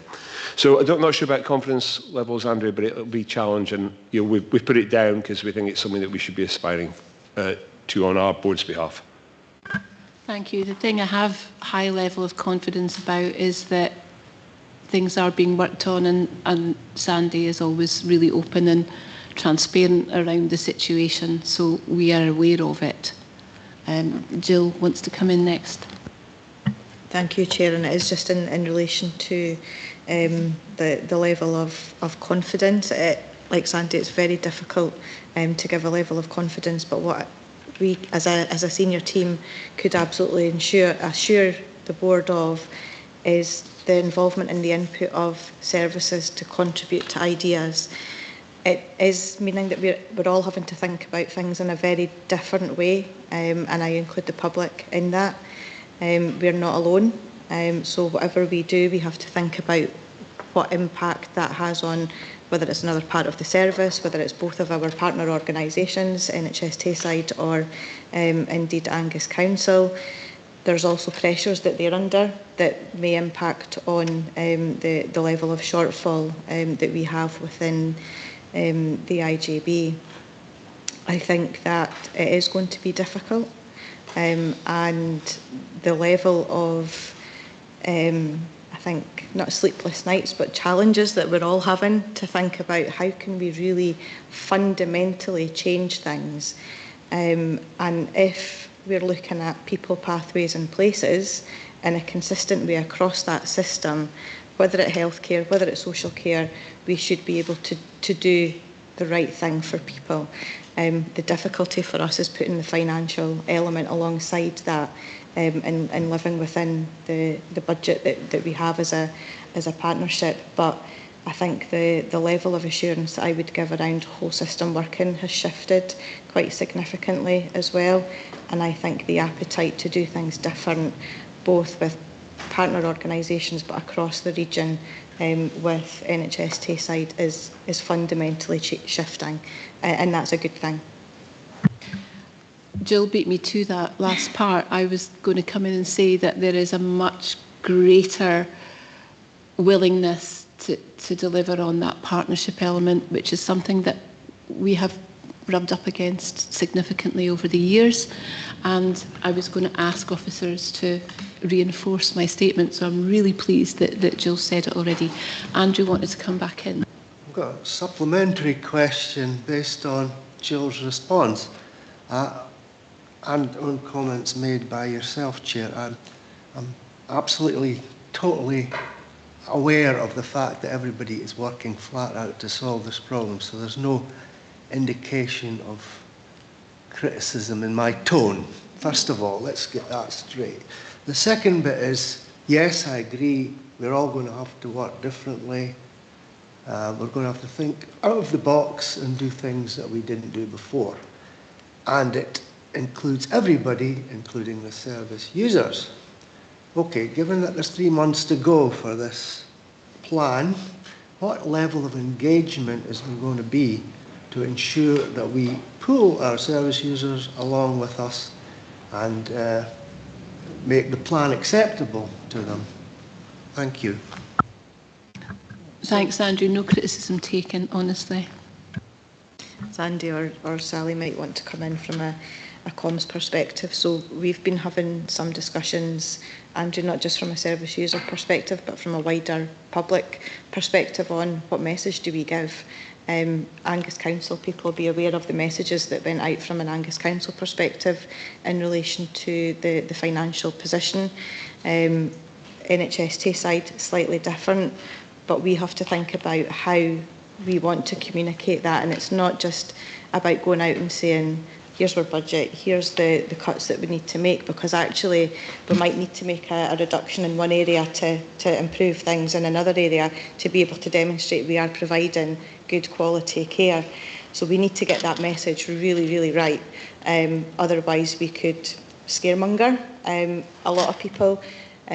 Sally's been having a think about how best to do that and what platforms we do that on. But alongside that, it can't just always be about the money either. We have to be able to describe the services that we're providing, the quality of care that we're providing, and how we join that up is really, really difficult. So we haven't gone out publicly at the moment. It's really difficult to do. We have to get the right message there. Okay, so anyone else want to come in on the back of that? Sally, then George, then Martin. Yeah, thank you for your question, Andrew. Just to assure you as well that before we do anything, we've mentioned equality impact assessments. It's really important that we do that. So we are aware of the different populations within Angus, of which obviously there are many, and anything that we do, we have to be aware of the impact on that. So yeah, we are working behind the scenes on messages, and we will touch base with a number of people before we go public on that, because it's always important that we do that we make sure that the message lands as appropriately as it can. Thanks, Sally. Okay, George. Thank you, Chair. Just for clarity, I think, are we saying that we need to have a plan for public expectations to manage them in some way? We don't have one at the moment, but we're working on it. Is that what you're actually saying? So we need to have a strategic financial plan. We absolutely do. We have an ongoing comms and engagement plan that comes to the IGB, and I think it's due to come in October. Again, there will be individual communication and engagement plans with any pieces of work, like the day opportunities work, that we will go out and engage with on specific service matters or proposed changes. I think we do have to have an open and honest conversation with the public, and we're not alone. Every public service is in the same position as us. And I think the openness and the honesty and the transparency with the public is really important to be able to do that, but we have to do it right. Sally's got her, she's a Thank you, Jill. Just to say that we have set the scene within our strategic commissioning plan with our making a difference for you, with you, and I think we were, very honest in that. We will do things with you, but we would like people, if they're able, to do things as well. So that's what we want to build on in our messaging going forward. And I always think, reference back to the annual Director of Public Health report is a good benchmark that allows us to get a good picture of where resources and attention need to be focused. So it's worth bearing that in mind, that all these documents need to link up together so that we are prioritising those in the greatest need. And that's again about that equity of access that based on people's need. Anyone else have any questions? Oh, sorry, Martin, forgot you there. Chair, thanks for the report. It's under 5.7, the agenda for change, and the last paragraph, last sentence is actually indicating there could be a financial burden falling to IGBs. Has this been included in any contingency? What is the level that could be the impact? Thank you for the question. Yeah, so this was very much, it's such a rapidly evolving situation regarding this, and we probably learned a lot since we actually wrote this report.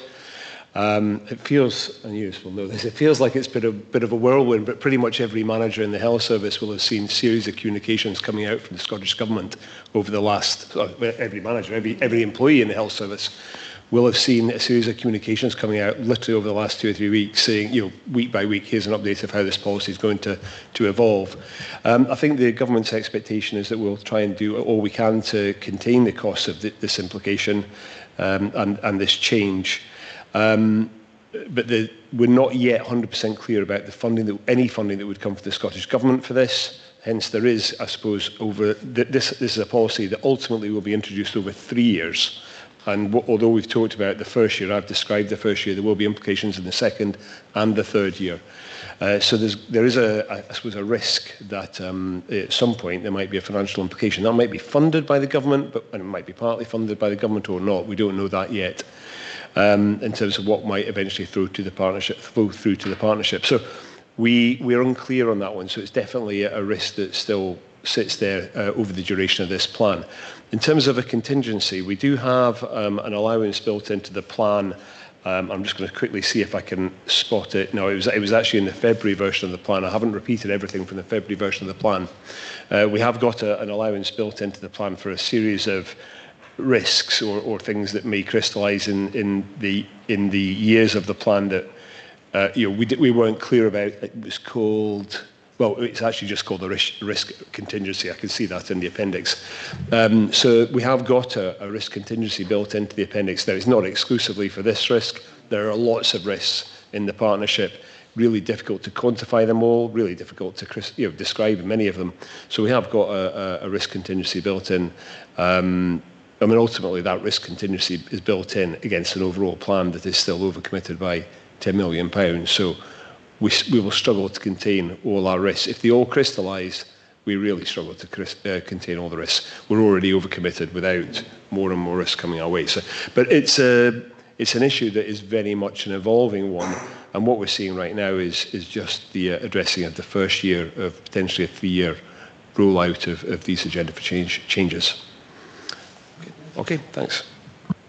Thanks very much. And that's the importance of working in partnership, because, you know, one part of the system can't make a decision on provision that might have a negative impact on another, particularly financially.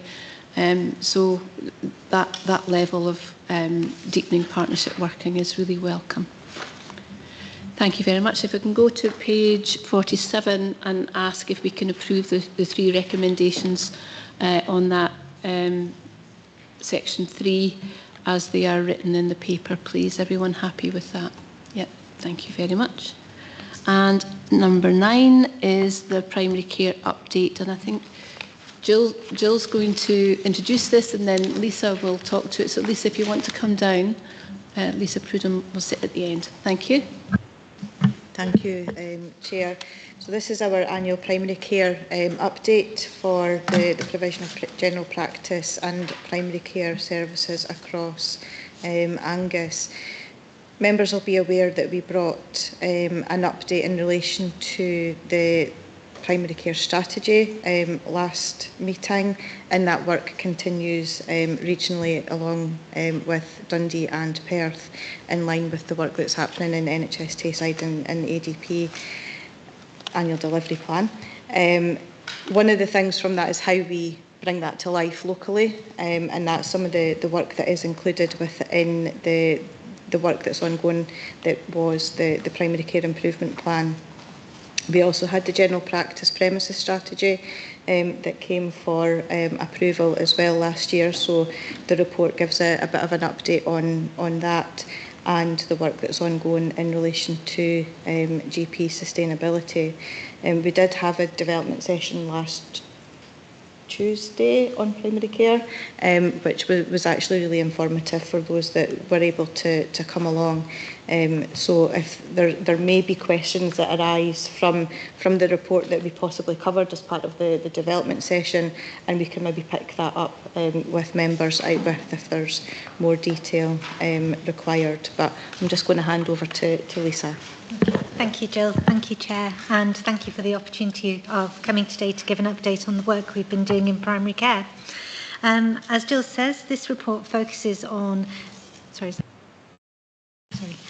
focuses on the main areas of sustainability, an update around our primary care improvement plan and the work that's been going on to deliver the contract, and also about our premises. And you'll recall that we brought the premises strategy last June, and there has been lots of work that has been feeding out from that report since then.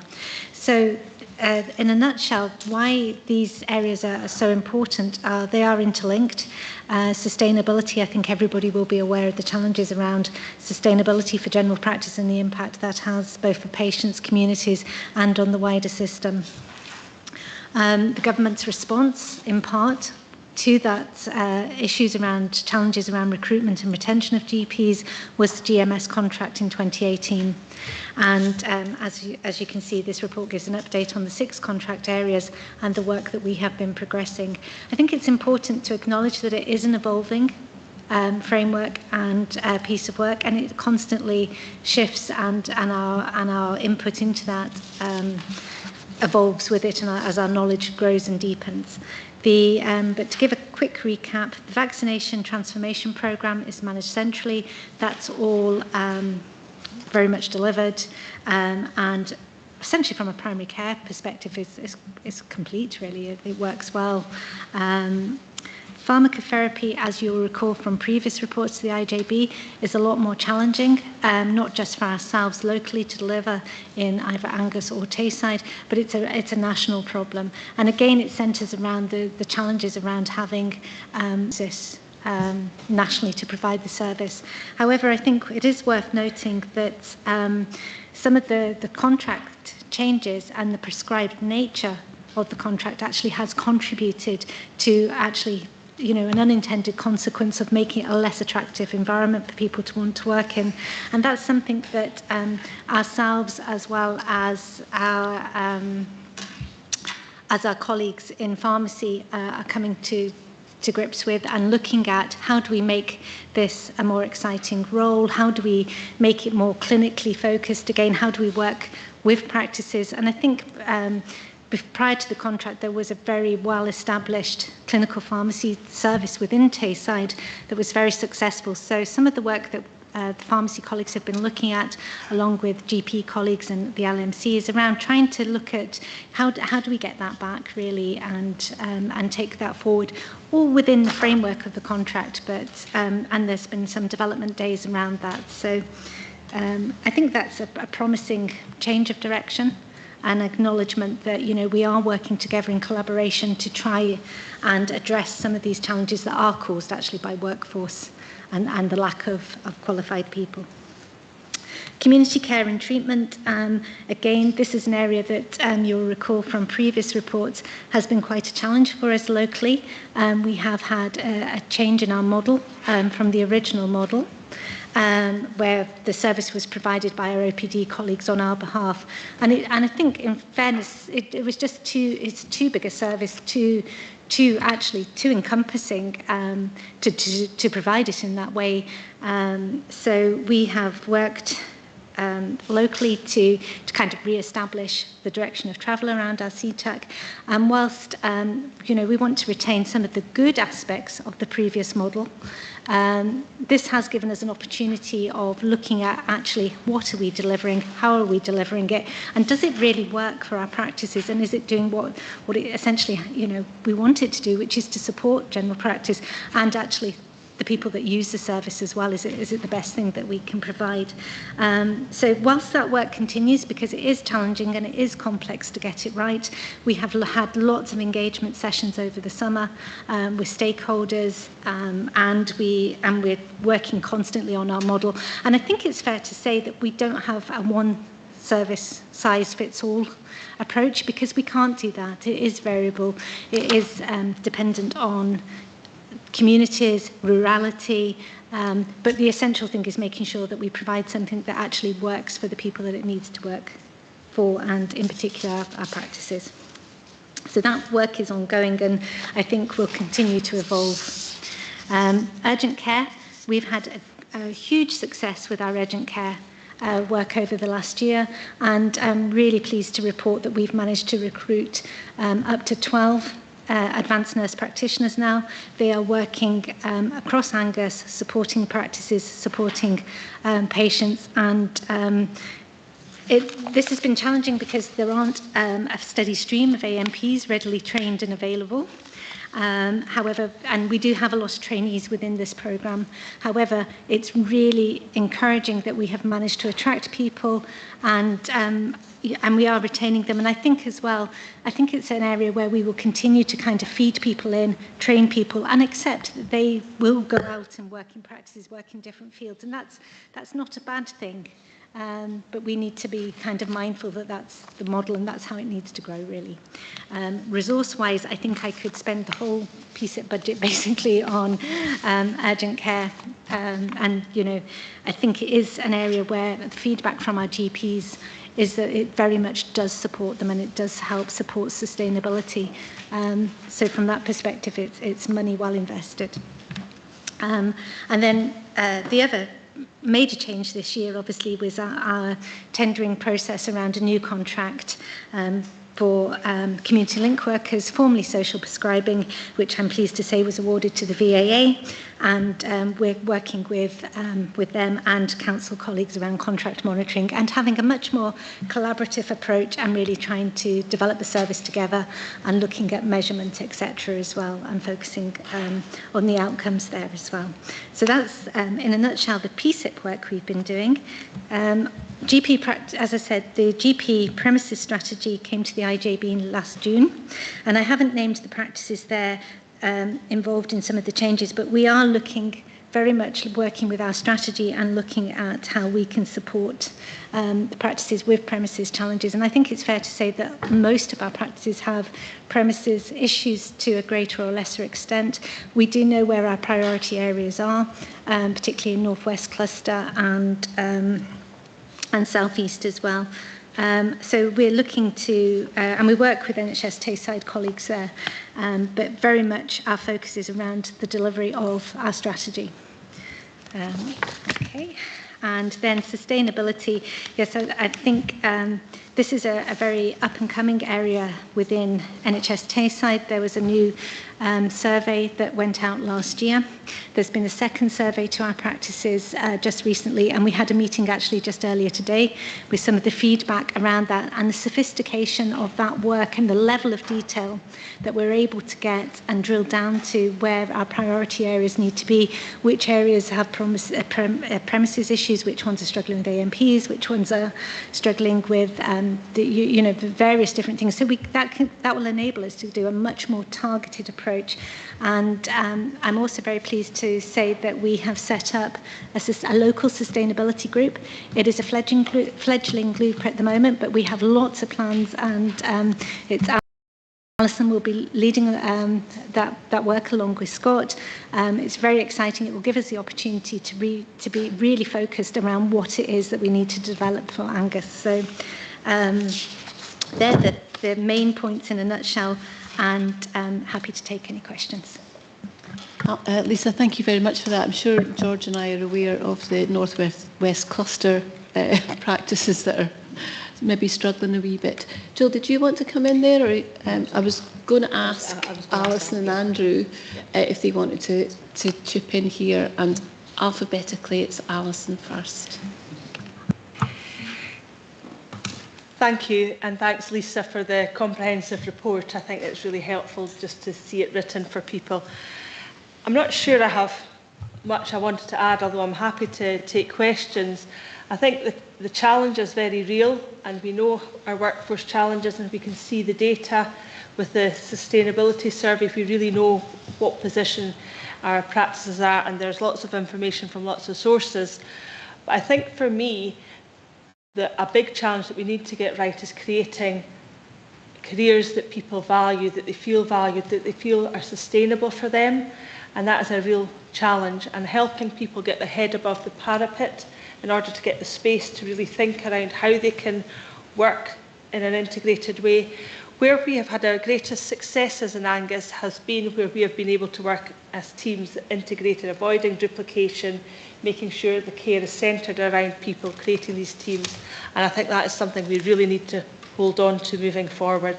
So yes, there are aspects around the premises, and making sure that we do make genuine progress. There's concrete sort of things there, but for me it is about ensuring that people understand the role of general practice, prevention and proactive care, not just reacting to on-the-day demand, and that we put a real structure around that. So with the sustainability group that we have, that is the intention, that we have an overarching sustainability group with several work streams, but for me it's around how we engage with our workforce around the changes that are needed to meet careers, to develop the careers that are for the future. Thank you. Andrew. Yeah, excuse me. Thank you, Chair. Yeah, also welcome the report, and also welcome the progress that's been made over the last 12 months within implementation of the GMS 2018 contract, especially around the fairly rapid sort of turnaround on the community treatment and care service, and the recognition that actually for some areas, for some practices, actually service is the correct model within GP practices rather than it all being centre-based, and actually that allows better flexibility and also integration within practice teams, which is the ethos of the contract. One specific thing on the GP clinical pharmacy service, or pharmacotherapy as called within the contract. I think you've correctly raised the significant issues around delivery of that, and the lack of sort of excitement and stimulation that was coming to our very experienced clinical pharmacists within practices, delivering on very much what felt sort of almost a production mine of documents and checks within practices, and moving back to that clinical service, I think, is absolutely critical. And I know there has been a slight upturn in sort of certainly applications for posts over the last few months, which is positive. However, the key thing is actually that working together and redesigning the whole service, because those lower level things actually still need to be done. People still need to be able to ask for a repeat prescription, or if there's a query around that, or a medication query. So it's got to be done somewhere in the system, and it's always been done in the system, and a lot of that was with GPs themselves. So it is working collaboratively to develop how we can do it, but most importantly, actually, where can we build efficiencies so we're not repeating processes. For example, we're looking at reconciling or checking a patient's medications as they get discharged from hospital, but then we're repeating that process literally a few hours later within general practice. So some of that can be supported by IT and developments there. So that's just one example of many where we can look for efficiencies that actually can then release time to allow clinicians to do what they do best, is look after patients.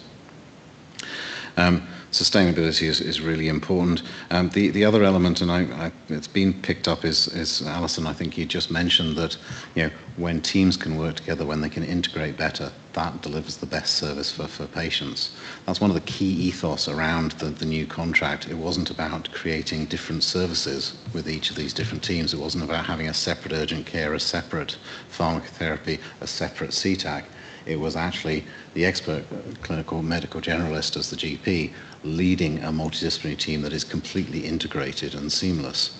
Might have different employers, but actually as a service around the patient, this is delivering for the patient and for the patient's needs, and that's absolutely critical.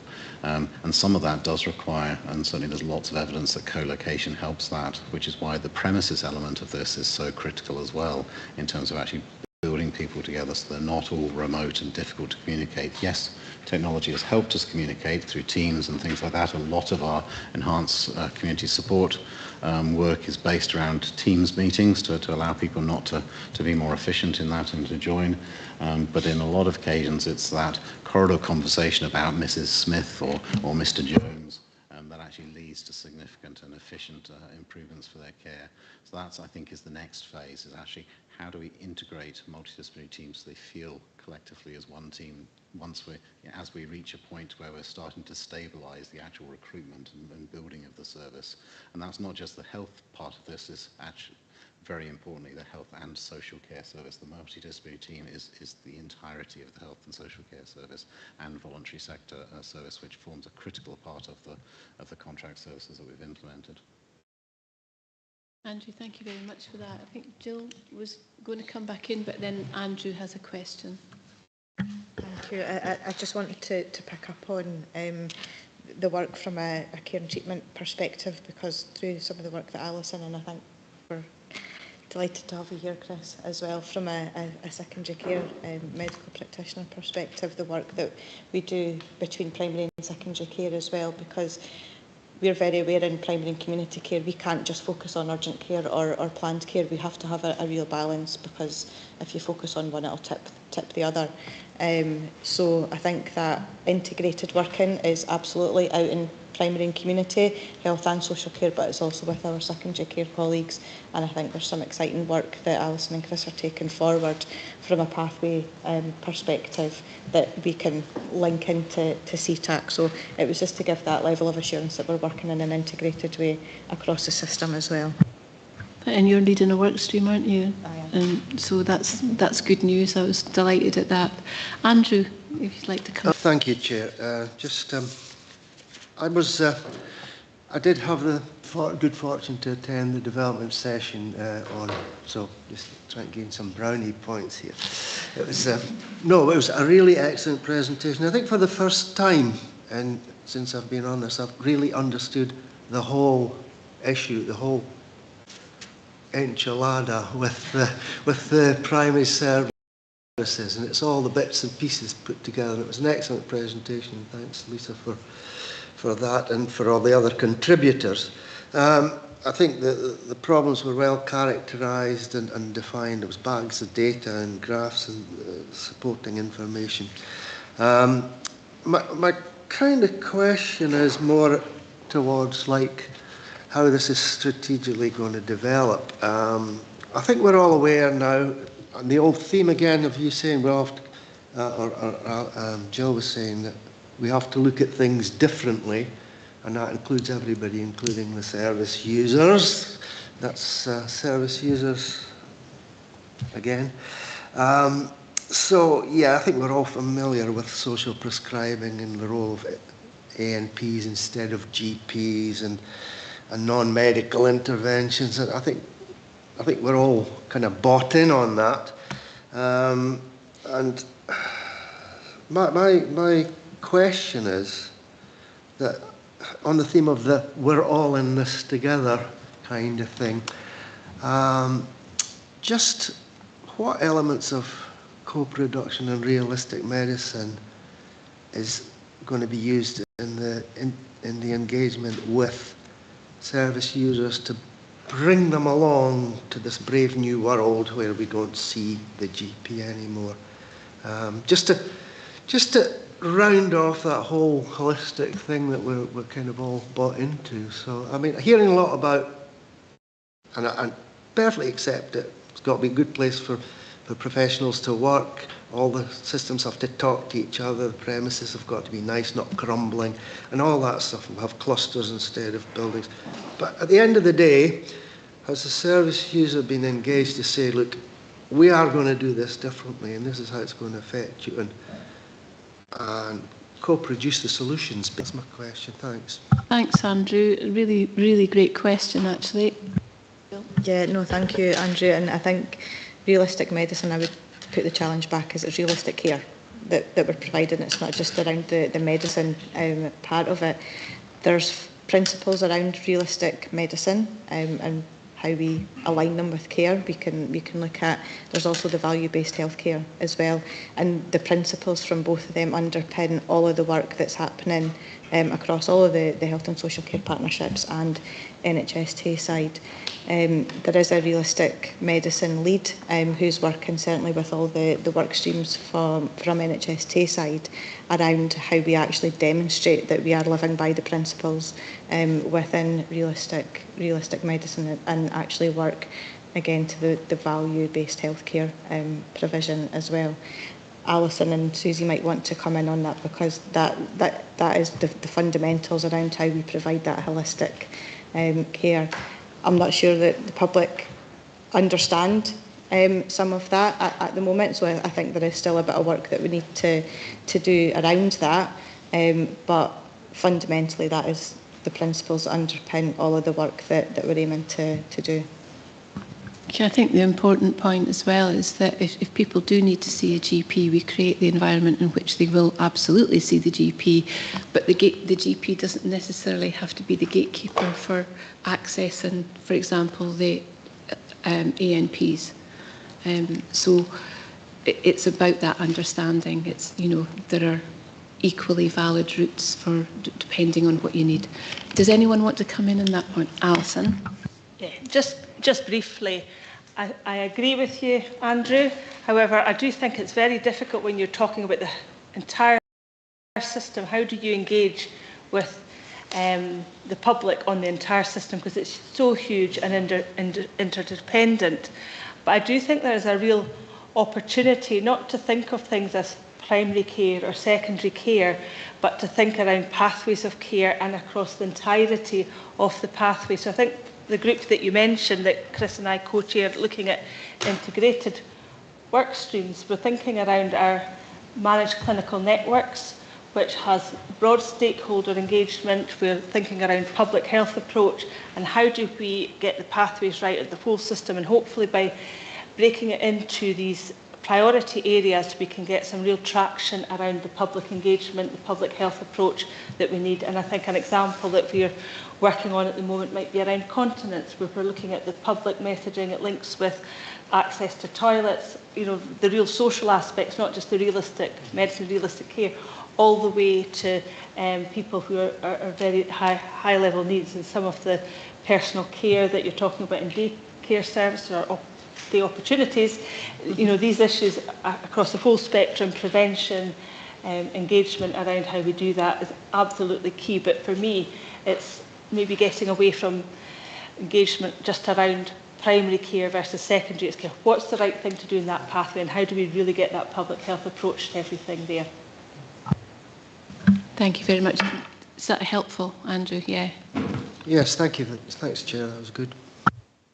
And Chris, sorry, I didn't see your hand. It was hidden behind It's all right. Nicky's head. Thank you. Thank you. I've just wave harder. I'm just going to probably echo what Alison says. There's a recognition, I think, now in secondary care that it is not separate from primary care, and that growing recognition is that the expensive medicine in a big hospital is not always the way forward for everything that we do, and actually the support and pathway building that involves the whole system is more critical to developing healthy society rather than dealing with illness. Thank you very much. A really valuable contribution there. I hope everyone heard that. Any more questions? Sam? Thanks, Chair. Thanks, Lisa. I missed the session because I wasn't a member as such. But looking at the sustainability survey, the second one, is it too early? Has there been any major differences this time around than what you got in survey number 1, or is it the same issues that keep coming up? So it is hot off the press. I think it came in last night into our inbox. So I think the survey largely tells us a lot of what we already know. However, what the new survey, as I alluded to, has, in the reporting of it, is allowing us to actually do a more targeted response, which I think will be helpful. I think all practices have difficulties, differing challenges around differing things, and I think as valuable as the sustainability survey is, and I really do think it's a fantastic piece of work, and the work that the central team have done there with input from Alison and Scott, I think it's laying the foundations for a lot of really good work that will develop from it. I think we have to be mindful that actually in the climate that we are, any practice at any time can suddenly encounter difficulties, even those that actually perhaps in the ranking don't look as if there's going to be an issue. And then, so that's why it's important to be really inclusive in how we look at things. I think the survey is helpful, but I wouldn't want us to put everything into that. And I do think that we do need to, and I think there is a growing recognition, and we've alluded to it in some of the questions here today and answers, is around actually I think we need to move into that collaborative space, because that is the only way that really practices will survive and thrive, really. And we've talked about pathways, and we've talked about there's quite a cultural shift going on, I think, at the moment in terms of how we're viewing healthcare, how we're viewing primary, secondary care, how we're developing those pathways, putting people genuinely at the centre. So I know I've strayed off a little bit from the sustainability, but I can't give you the nuts and bolts of every practice, but I think that we will be, as a team, spending the next few weeks really drilling down, having a look at all of that detail, and getting into the meat of it, really. Thank you. And I'm going to, before I go to the recommendations, I'm going to suggest again, because of the level of interest and the importance of this, could we add on an update to the recommendations, so that and I'm thinking maybe October, but I'll be guided by you, Lisa, in terms of capacity. But I think a regular update in some way would be really helpful for the IGB, especially given that we're the lead partner for primary care. Yeah. Okay, thanks. So can I take you to the recommendations on page 56, please? Are we happy to recommend all of those 4 recommendations, with the addition of an update for October? Everyone happy? Lovely. Thank you very much, and thanks very much, Lisa and Abigail, who's tucked away at the back there. Thank you. And item 10 now is the Care Clinical and Professional Governance Assurance Report, and I think Jill's leading us into that. Thank you. Thank you, Chair. I'll introduce it, and then we do have Alison and Abby's been integral to the development of this report as well. So I have to say I'm absolutely delighted to bring an assurance report to the IGB around our care clinical and professional governance. Traditionally, members will be aware that we bring an annual report, which usually comes in June. It hasn't previously had the level of information that is included in this report. I think it's really important that the IJB has a level of assurance and gets access to the information for us to be able to provide IJB with assurance around how we are providing care across the system. The report is very detailed. It covers risk resilience and obviously some indicators as well from a care governance perspective. And I think I'm reflecting on probably a conversation at Audit Committee this morning, but also on the daycare report and the question around safe staffing, because our quality of care underpins everything that we do. So hopefully the members will find this report interesting and helpful in terms of the level of information. Again, it's the first time we've brought it here, so happy to take feedback. And Alison, who is our lead through the integration scheme for care clinical professional governance and chair of our CCPG group, might want to jump in, and Abigail as well as our coordinator. Thank you. And I'm going to suggest, hold this thought, after this paper we'll have a short comfort break. Okay? So, Alison. Well, I won't keep us too long from our comfort break. I would highlight the role of Abigail and the team has been absolutely pivotal in moving us from a assurance report-driven system towards a quality management system. I can see here, and I hope you can too, that there are changes being made. So you asked the question around primary care, was there any difference between the last sustainability survey? And yes, there was, but I won't go into details around that. But I can see in several services that by having an approach that's not just about assurance, but then about learning from adverse events and putting quality improvement activities towards the highest risk, we are making a difference. And I hope you can see in the risk report that there are changes and movements in the risk. There was a bit of status quo around COVID because of the nature of COVID, but we have continued to be an organisation here that's managing its risk, and particularly around the quality of care. It isn't just focusing on performance activity through our CCPG. So thanks to the team with some of the skills around report writing, data, engagement with groups, and in particularly our learning events. And it's lovely to stand in a mental health learning event after Living Life Well and be able to hear from teams around how they have put the learning from things that have gone quite wrong into changes, and be really quite comfortable in that environment of sharing what's happened. And I just feel that we have moved forward complaints and whole system, quality management system. So thanks to Abigail and her team, and for all the services that engage with that. I'm really happy to answer any questions people have on clinical governance. Or care governance as well. Alison, thank you very much. Okay, does anyone have any questions on that for Alison? I know this has been evaluated in an audit committee in past times around the range and the depth of work that goes on, and it is certainly very reassuring. Anyone have any questions? No? I'm not seeing anyone online either. Alison, thank you very much. I think everyone's needing a loo break. I'm going to suggest 10 minutes because there are more people in the room and fewer loos in the building. If we can come back at 4:05, that would be great. Thank you very much. John, can we pause the live stream, please?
Okay, welcome back everyone. Sorry about the delay there. There was a power cut in the vicinity because I know a neighbouring building was affected also.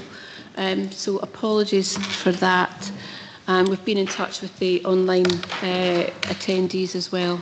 Right, so if we can move on please to number 11, which is the local performance indicators. That starts on page 96 and Sandy is going to kick us off on that. Thanks. Yeah, thanks, Chair. I'll just keep this relatively brief. And as obviously you've had a chance to read the report, as background, and actually as you can see from the next report on our annual work plan, we receive reports about performance twice a year. We receive an annual performance report and a mid-year performance report. And this report talks about how we are determining some of the indicators that we will describe in those performance reports when they come through. It's headed up the local performance indicators, and of course these local performance indicators, which we're determining ourselves, are intended to augment the nine national indicators, 9 national health and wellbeing indicators that are described or mentioned in this paper. While we've set out these indicators, we are continuing to evolve these, and we mentioned that further down the paper. So if we are evolving them and have any suggestions for improvements as we go forward, we'll come back to the IGB and reflect that. The metrics associated with these will emerge in the reports that come through in the annual and mid-year performance reports. We are just finishing the first year of this commissioning plan, so those metrics will start to come through, and we'll be able to kind of make reference to our performance relative to any targets that we have or other benchmarks that we use. I think that's the main points that I want to flag. We've obviously set these out against the strategic commissioning priorities, and that's obviously the way we'll try and report them when they come through in the annual and the mid-year performance reports. I'm happy to take, well, myself or Sally are happy to take any questions from board members. Thanks. Thank you very much. Anyone have any questions? Martin is first up there, and then Lewis, is your hand up? Thank you. Under priority 1, and you've got the increase in the number of people with power of attorney. You also got to put guardianship in with that, because there's quite a few people didn't get through power of attorney and they have to go into the guardianship, and it's quite complex and expensive. Thanks. I'll let Sally, who's quite well versed in this. Thank you for your question. The reason why we're trying to increase the number of people with power of attorney is so that they do not need to go down the guardianship route. So we will be, once we do know our numbers of people in Angus with a power of attorney, and over the last 10 years, when we've been involved in the National Power of Attorney campaign, there's been a significant increase. There's been an over 80% increase in the number of people with a power of attorney in Angus. Obviously, not everybody with a power of attorney needs to activate their power of attorney, but it does mean that if they do have to go into hospital for whatever reason, or make decisions when they don't have capacity, that plans are in place to make decisions either on a financial or welfare basis. Does that answer your question? Yeah. Thank you. Oh, your mic, please. Priority 3, you've got mental health and substance use recovery, but then you've got mental health and learning disability. We're a little about substance use recovery. Will I come in for that? Yeah. Okay, so in relation to the mental health ones, the local metrics, we made reference to the Tayside mental health and learning disability metrics because they are all encompassing. So we isolated the ones obviously relating to mental health that are linked to priority 3. And sorry, what was your other question in relation to? Substance use. So there are national indicators, they're the MAT standards for substance use, and so that's why they haven't been included in the local indicators. It's only the local ones that we've included in this paper. So this is a subset, Martin, that meets local needs in addition to the national indicators. They're extra. So what Sally's saying is that the substance use ones are covered in the national details. Yeah, I understood under the mark standards, whether you agree with the mark standards. There's also some degree of local flexibility in the way we focus, and I hope your visit to the ADP services helped give you confidence around that. Excellent, thank you. Lois.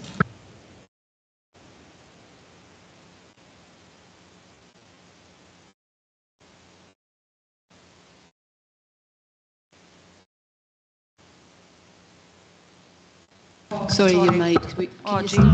Can you start again after all that? Yeah, I'll start with apologies for having to put you through hearing me twice of the same question. We have no local performance indicators which relate to how our communities and service users view their outcomes from the services that they use. So my question is, can we start to collect some local performance indicators on these outcomes? Because after all, these are the people that we should keep central to all that we do. Thank you. Sally. Thank you. There's actually a national indicator related to that one. Off the top of my head, I think it's not, I can't remember, but there's a national one related to that, and in relation to, are you happy with the services that you receive, and it is words to those at that effect. So, but if we can always consider additional ones, but we do get feedback from Care Opinion, the majority of which is very positive now. And I was just talking to Abby actually after her report to incorporate that maybe into the care, clinical and professional governance. So we do collect quite a reasonable amount of data, and we would be providing that within our reports to the IJB. Yeah, I think there's from a satisfaction perspective around the services that they've received, but there is work also ongoing around what we're terming PROMs, which is patient-reported outcomes. Actually, I've just totally lost what the M is. Measures, patient-reported outcome measures, and that picks up on the actual outcome rather than with the provision of service. Absolutely acknowledge it's using the word patient, and it's work that's just starting to kick off, particularly around mental health actually, and how we can start to include some of that in some of the information and data that we're providing. Total shift in terms of how we look at data, but a different way of doing it. Sorry, can I come back with my second question? Yeah, thanks. Throughout the papers today, the Angus IGB are relying on other agencies to complete reviews and save monies. And I just wonder, I think we perhaps need outstanding actions table where local performance indicators too, with targets, dates, expected outcomes, and perhaps a narrative that goes along with it that can be more easily read by the board members, especially when these relate to financial savings that need to be made. And I just wondered if, again, that's something that could be implemented. I'm happy to kick off, and then Sandy and Sally might want to come in. So this is an evolving piece of work, and I think it was one of the things that was highlighted at Audit Committee this morning as well, around how you start to align performance outcomes and finance, which is really, really difficult to do. If we align that with what we spoke about around the strategic financial plan, and the delivery plan, what we have to do as part of that is obviously align the financial savings alongside that, but we absolutely have to keep our eye on the ball around performance, because the last thing that we would want to do is have a significant reduction in performance or quality of care provided. What we're aiming to do in terms of the strategic planning updates that come back by priority is give some of that information in that, so we'll report on the indicators for that individual priority area when we're coming it back, and if we can align some of the financial element to that, then we will. But it's very much a work in progress at the moment. Okay, thanks. Sandy, did you have anything to add? Yeah, thanks, Councillor Speed. So I know you asked, there were a couple of interrelated things there. Could you just tease that out from a finance perspective? For me? Yeah. So yeah, I was talking about our reliance on other agencies to complete reviews and to make savings as well. And I was just kind of, I guess, asking if we could perhaps see kind of an actions table within the local performance indicators with targets, dates, expected outcomes, and a narrative alongside that, so that we can more easily read, just kind of where things are at in relation to savings with our partner agencies. Okay, thanks, Councillor Speed. Yeah, so maybe not, sorry, my suggestion would be maybe not in the performance type reports, but certainly in the finance reports. Once we have a series of things that we've agreed we will do, we will absolutely show those in finance reports to show progress. So if we agreed we were going to do X and we thought that would have an outcome, we'd agreed after conversation or whatever, we were going to target a change of such and such that would have an outcome, we would absolutely show that going through various stages. And that would include things like our confidence that it would happen. We wouldn't necessarily use that term, but how likely are, how far along a trajectory we are. So it's certainly in the finance reports. Once we have a series of specific things that we've agreed to do, we'll show those. And although we haven't probably had it now in reports, I think probably up to about December of 2023, we did have a series of what we call planned interventions at the time, and we jotted down where they were and how they might work out in 23, 24, 24, 25, 25, 26. But a lot of those we have taken out of the current version of the plan. But up until that point, when they were live and current, we had a table. Does that ring a bell? Yeah. So that's something like that will emerge, most likely in a finance report, and it would hopefully show progress towards and give people, board members, hopefully the reassurance or the assurance that we were looking for in terms of progress. So hopefully that feels like the response to that question. Okay. Yeah. Thank you. Thank you, Sandy. I was wondering how local is. Will that be broken down into localities, or would that be another phase of the introduction of the local outcomes? For these indicators in this report, I think most of these will be Angus-wide in terms of what we share with board members. Is that okay? Yeah. I just wonder, take this opportunity, because you did ask a question earlier on, and Sally, you were talking about the national indicators. And you're asking about your people's perceptions or feelings about the way we were delivering services.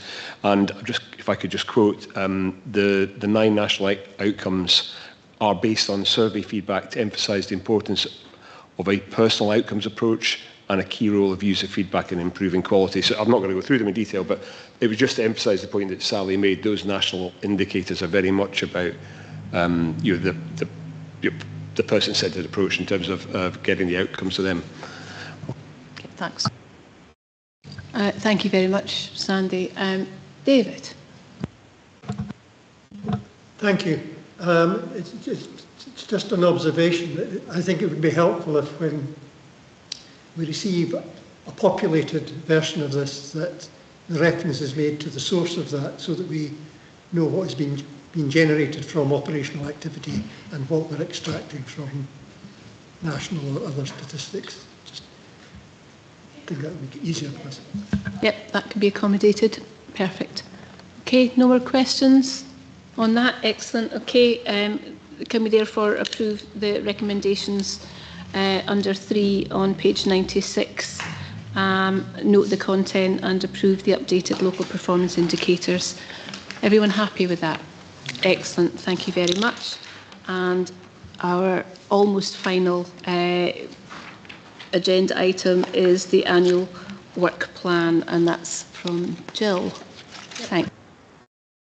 Thank you, Chair. So this is our report that comes on an annual basis to describe the reports that will be coming to IJBs across this IJB across 24-25.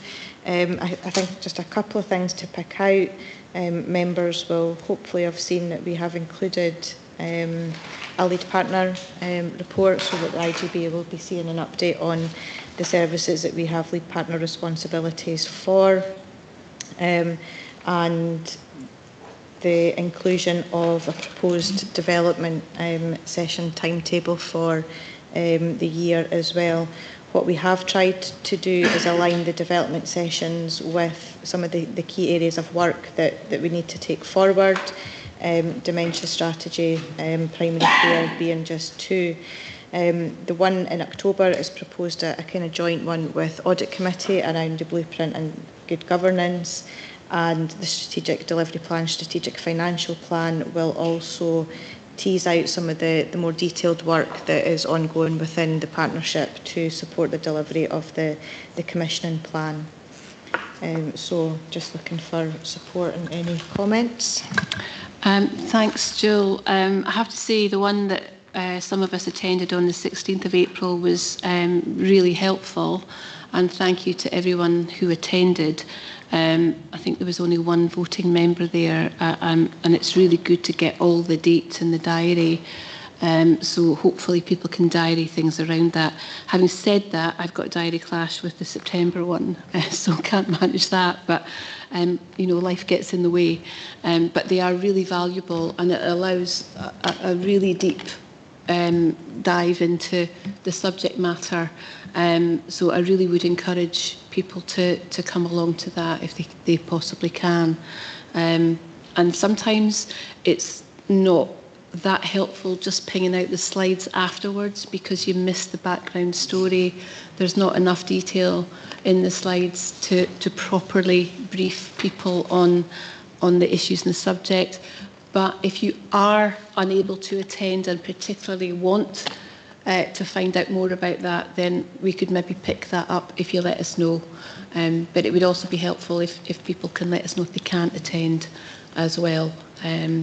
And if there's significant volumes of that, it might need to be rescheduled or another session put on because they are so useful. So thank you very much to the team for putting these on. Anyone have any questions around that? No? Oh, David.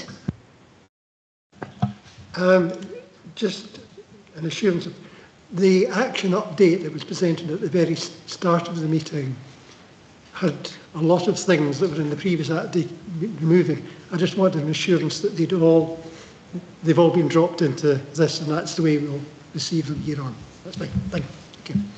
Thank you. You get today's Hawkeye Award. Right, so can we approve the recommendations around the work plan and the reporting schedule for the coming year and the development session timetable, and also acknowledge that other things might be added if required, which is very handy. Everyone happy with that? Excellent, thank you very much. And the date of the next meeting is Wednesday the 12th of June, not the 13th. It's in the diary. It's actually the 26th. It's the 26th. That's an even bigger change. And I need to go and check my diary for that. So thank you very much for that. So thank you very much, everyone, for attending today and for your contributions. It is very much valued and appreciated. And safe journey home. Thank you. John, can you stop the live stream?